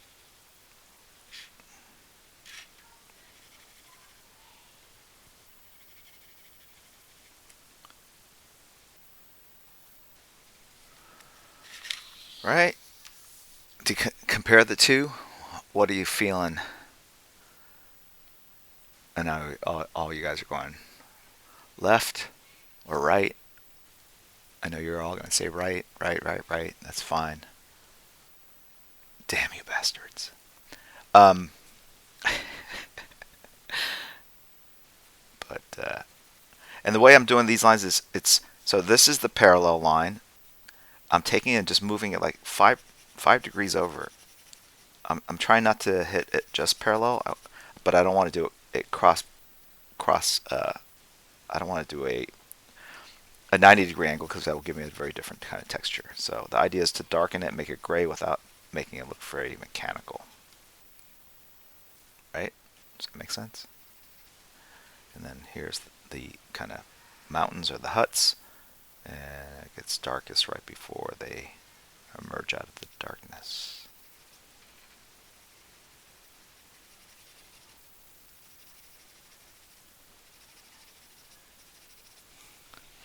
All right. And then it's also going to be darkest up here at the top.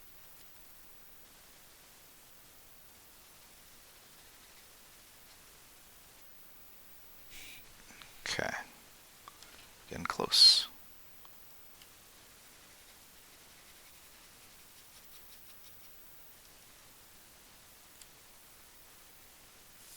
Okay, now we're going to also darken this area here.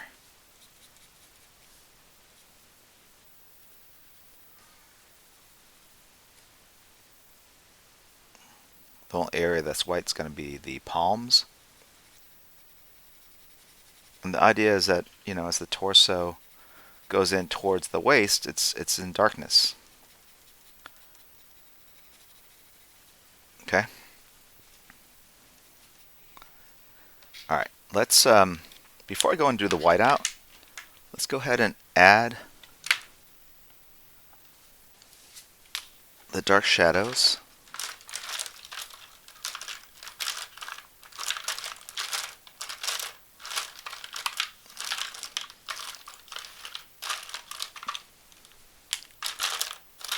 I'm trying to find the dark shadows.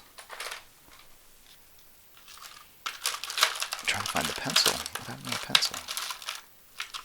1 second. There it is.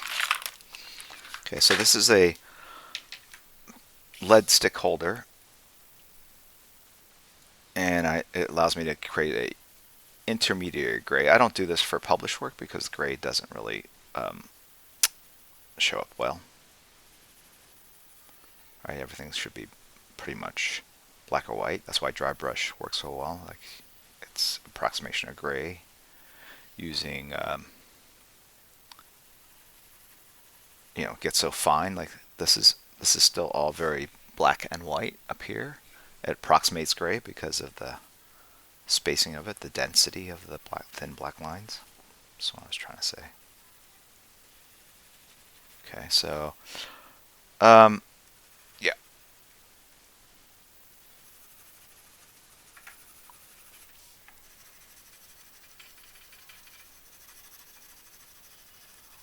All right. And we are almost done. Believe it or not, you guys, time flies by, for me at least, when I'm drawing. And we've been at this for almost 2 hours at this point. And look what we've been able to create. It's kind of fun, right?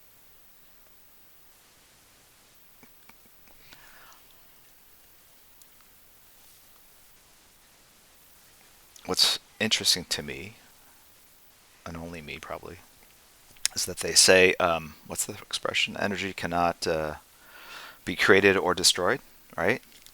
So this started out as a blank piece of paper, and I had ink here, and we've basically harnessed these raw materials and created this.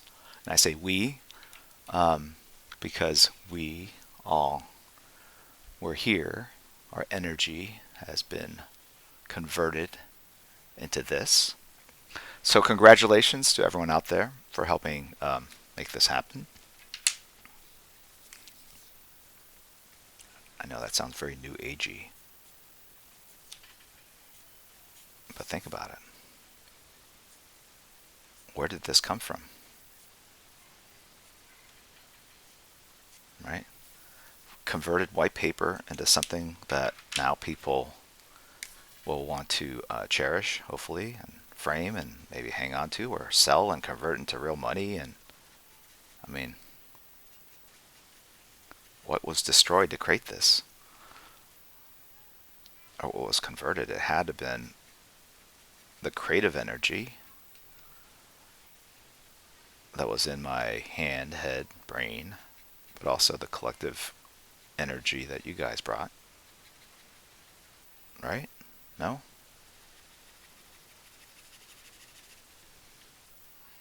Yeah, misanthrope. You did a great job. Congratulations. TDK's 718, my soul. Well, it would be wonderful if you started with one. I don't know the person. I'm just goofing on them. Very light ribbing. A smattering. Okay, we're not done yet because the best part is yet to come, which is the whiteout. Rookski has subbed for 2 months. Thank you very much, Rookski. Hector Vector, N8929, Clint Oshie, Slothy Sid. Okay.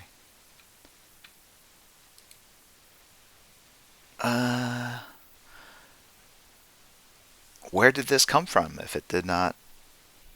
That's a good question. The other fun thing is that it's unique. Even if I try to like replicate this line for line, I get close, but it wouldn't be exact. All right, so this is whiteout. Looks pretty scuzzy. And you can buy this at any like Staples office supply store. And I use it to basically reclaim the areas that were covered with ink. And when this happens, it's a very pleasing process.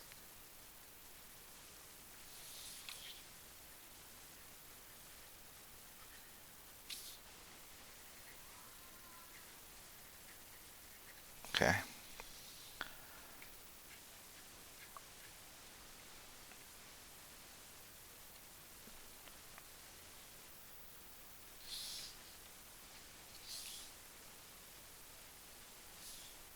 it makes the elements feel three-dimensional and pop out.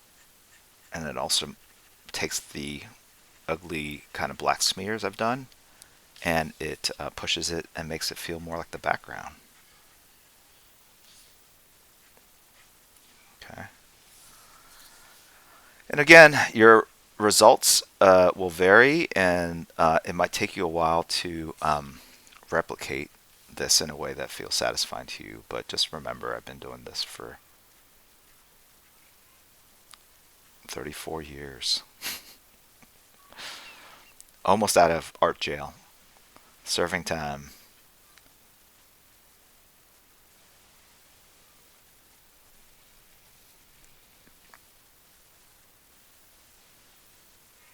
Okay. But even then I used kind of the gray shape and made a texture out of it, right? As you can tell. It's Hex 1. Thank you for subbing. Lifetime sentence, crispy egg roll. You and I, bonded forever in eternity. Oh my God, please, someone just shut it off. No, the horror, the horror. Ah.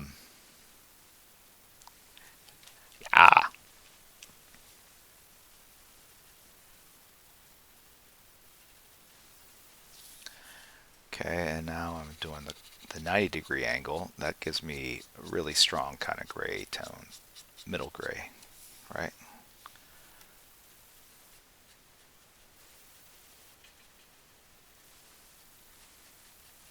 Is there anyone out there that doesn't understand what I'm talking about when I start talking about art? Is it too, too, is it too is it too technical? How do you guys feel?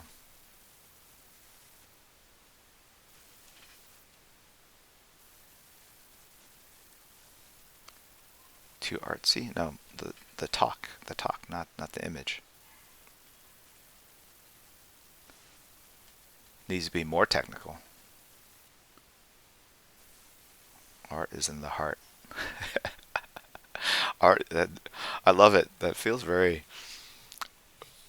I should make a T-shirt. PK, get on it. Art is in the heart. It's funny. I want this whole stream to be just like weird, like little. What is it called? What's the word called? Like pithy statements that. What is it called? Anyone help me?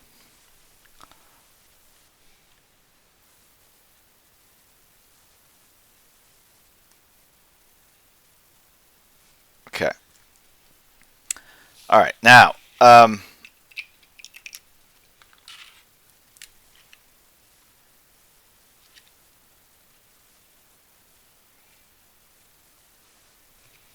okay, candy corn. Quick, got to reference it.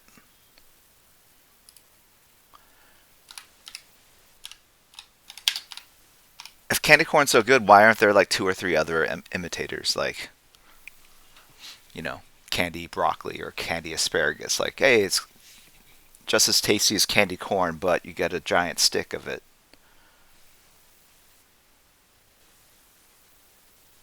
There are pumpkins. Okay. All right, here's yellow, orange. So it's yellow on top. Yellow on top. Okay. And then orange in the middle. Mostly orange. And then white at the tip.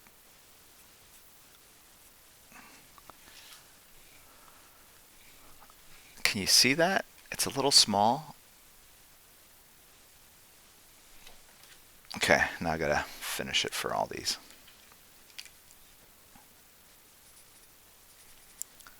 Yellow on top. Are there rare ones where the colors are misaligned? Like, oh my God, I got the orange on top, white in the middle, yellow at the bottom.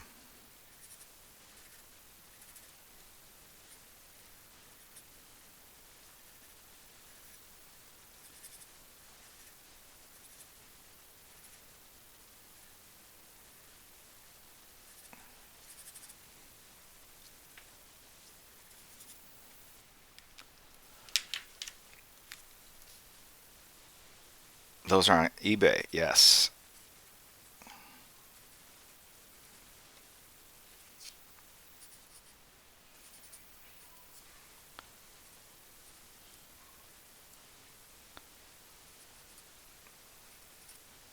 Oh, there's a rare one. No yellow on that one.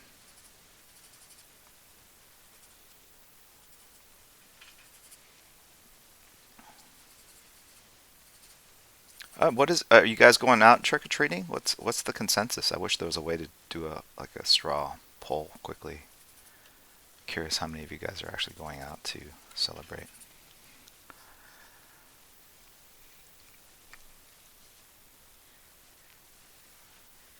All right, and it's like I said, it's raining,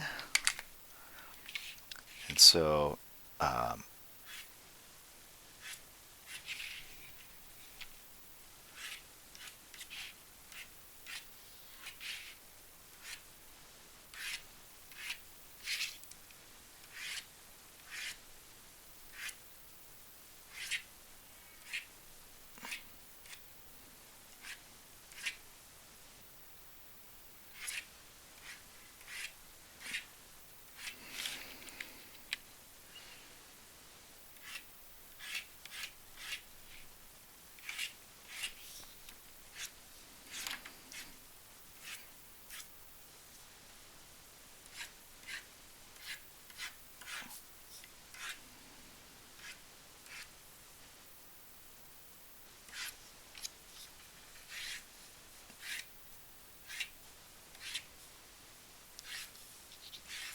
okay. And then we just need a little splatter. But you know, the what I don't like about pulling into from a dark space is that sometimes just because the mechanics of it, the tip curves a little, like it's the rain is like a heat-seeking rain droplet, and so I don't like that. So I usually have to go in and auto correct, auto fill, like just cut off the tip of some of these droplets that feel like they're just heading on, you know, they're just curving in the air. Right, that one turned out pretty good.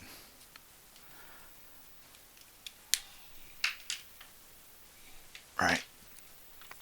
Now, here's my key card from last night.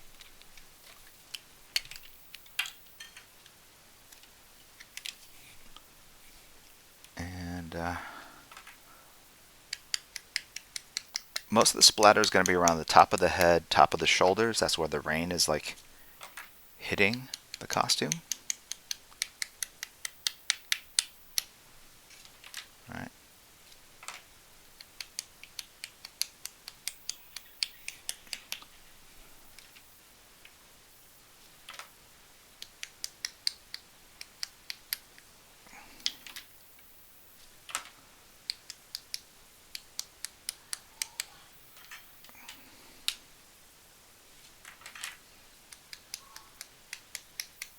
And then a little bit elsewhere just to kind of break it up a little bit so it doesn't look like it's all just like, and some down here at the bottom, which you can't see. Let's apply a little bit down here.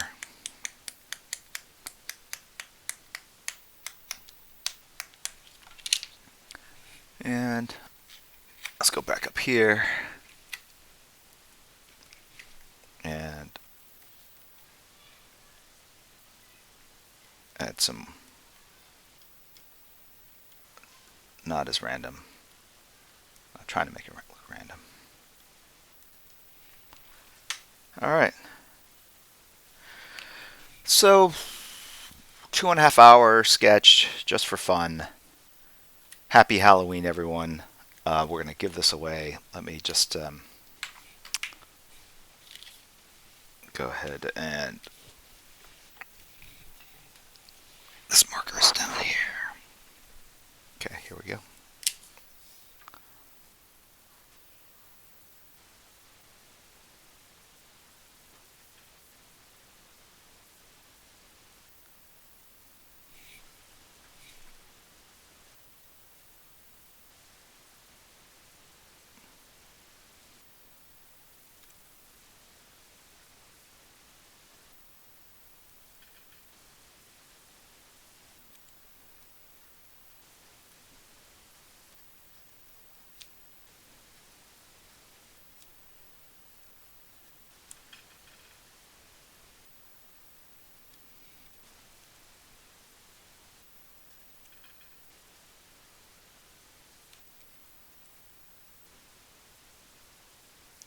What is it? October.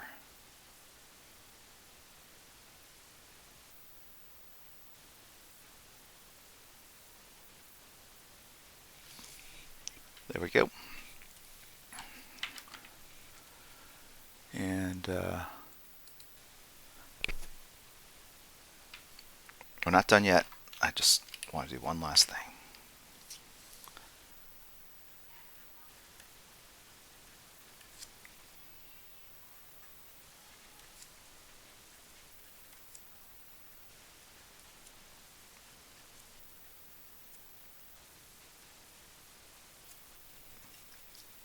Okay.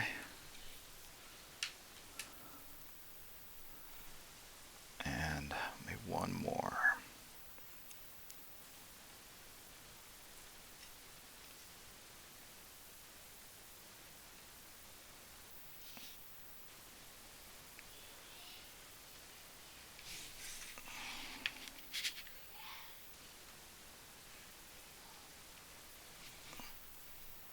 Okay.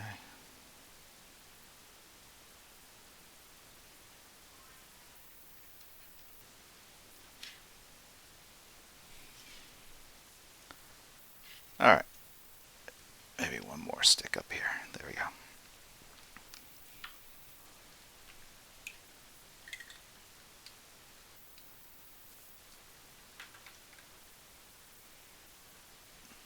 Move it over here. Okay. Thank you guys for tuning in on this holiday. I appreciate you guys. I'm traveling a bit for business, so next stream might be a couple weeks from now. But again, check out the Discord channel, and I am going to post this online, of course. And why is he so happy? We don't know.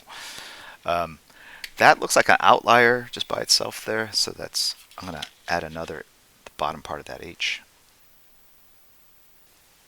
All right. There we go. All right. I just increased the viewing pleasure by 0.022% by adding that line there. Got it?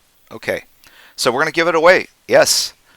Someone in this stream, someone out there at the end of all these string of electrons sitting in front of his phone, desktop, TV, his device, somewhere in the world, from Belarus to Sweden to Switzerland to the Philippines to Sacramento to wherever you guys might live, or in LA, Punker 13, Clayton in Idaho, Utah. What am I saying? Anyway, somewhere up there in the boonies, to Brooklyn. That's right, the art chemist. You all have a chance of winning. Well, not all. Sorry, you have to sub. So let's let me open up Nightbot. Okay, to be eligible for this, you need to be a sub. Okay. And the keyword is going to be Happy Halloween. One word, all lowercase. All right, hold on. Don't do it yet. I'll tell you when. Now, sometimes Nightbot is finicky, and if it doesn't work, it identifies a non-subscriber as the winner, then we'll redo it. But right now, if you type into chat Happy Halloween, one word, it's case insensitive, so it doesn't matter. Okay. And it's in slow mode, so don't panic. We will wait the appropriate time. While we're waiting, we will in turn. We got rated by PCAT earlier, so thank you, PCAT, if you're still here. If not, I'll find you. So we will in turn go raid someone else, kind of shower them with love and attention and affection on this holiday. Usually we try to find another creative that's out there, kind of, give them more exposure, connect you guys to some awesome creators as well that you might not be aware of. So let me get that and load that up. And so I thank you guys for being here. Please thank our mods, Kirihiko, who is staying up late over in Switzerland. And then, of course, Crispy Egg Roll and PK, who are here in California. They are here each and every stream. They are active on Discord. Help moderate this. Keep it a polite, happy, nurturing environment. More or less. I mean, Crispy and PK. So, but Kirihiko for sure. And anyway, it gives it the flavor and the uniqueness and all the qualities you want out of a art stream, at least for me. All right, so let's roll and see who has won this piece.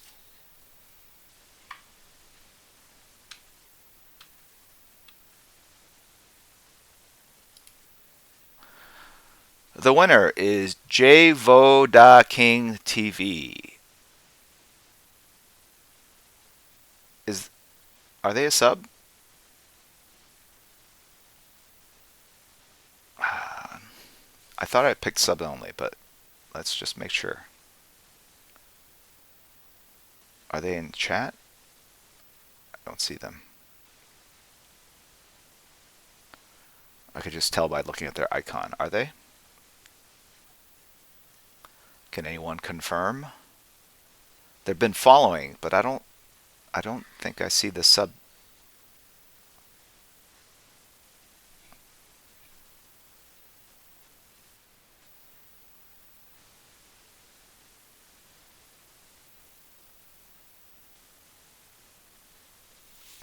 Type user, hold on. Okay. So it's weird on Nightbot. I think he's not.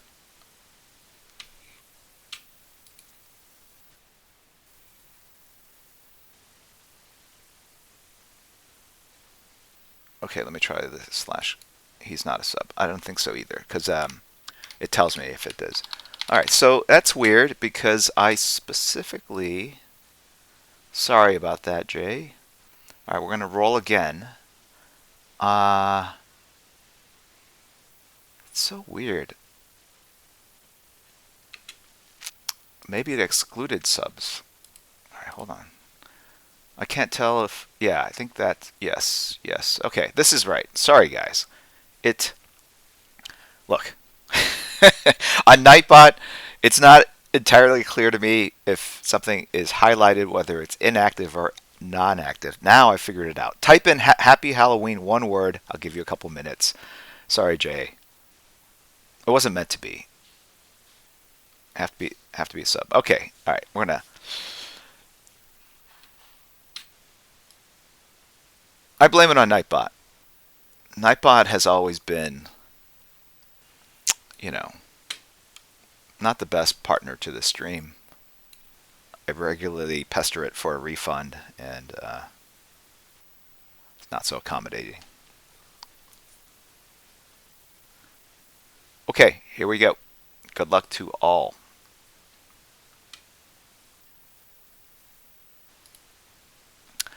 Salad Dodger. Yeah, okay, so when you sub, I can tell on the screen here. So that's why I knew. Salad Dodger 99, following since September 15th of 2017. That's early days. Not the first day, but very early on. Thank you very much for supporting and following for so long. Congratulations, Salad Dodger 99. Okay. So I'm going to post this online. Thank you very much. Oh, we're going to go do the raid. So do not. Oh, sorry, Salad Dodger 99. Your sketch is on the ground. Hopefully I don't step on it and bend it. But let's go raid someone. Have some fun.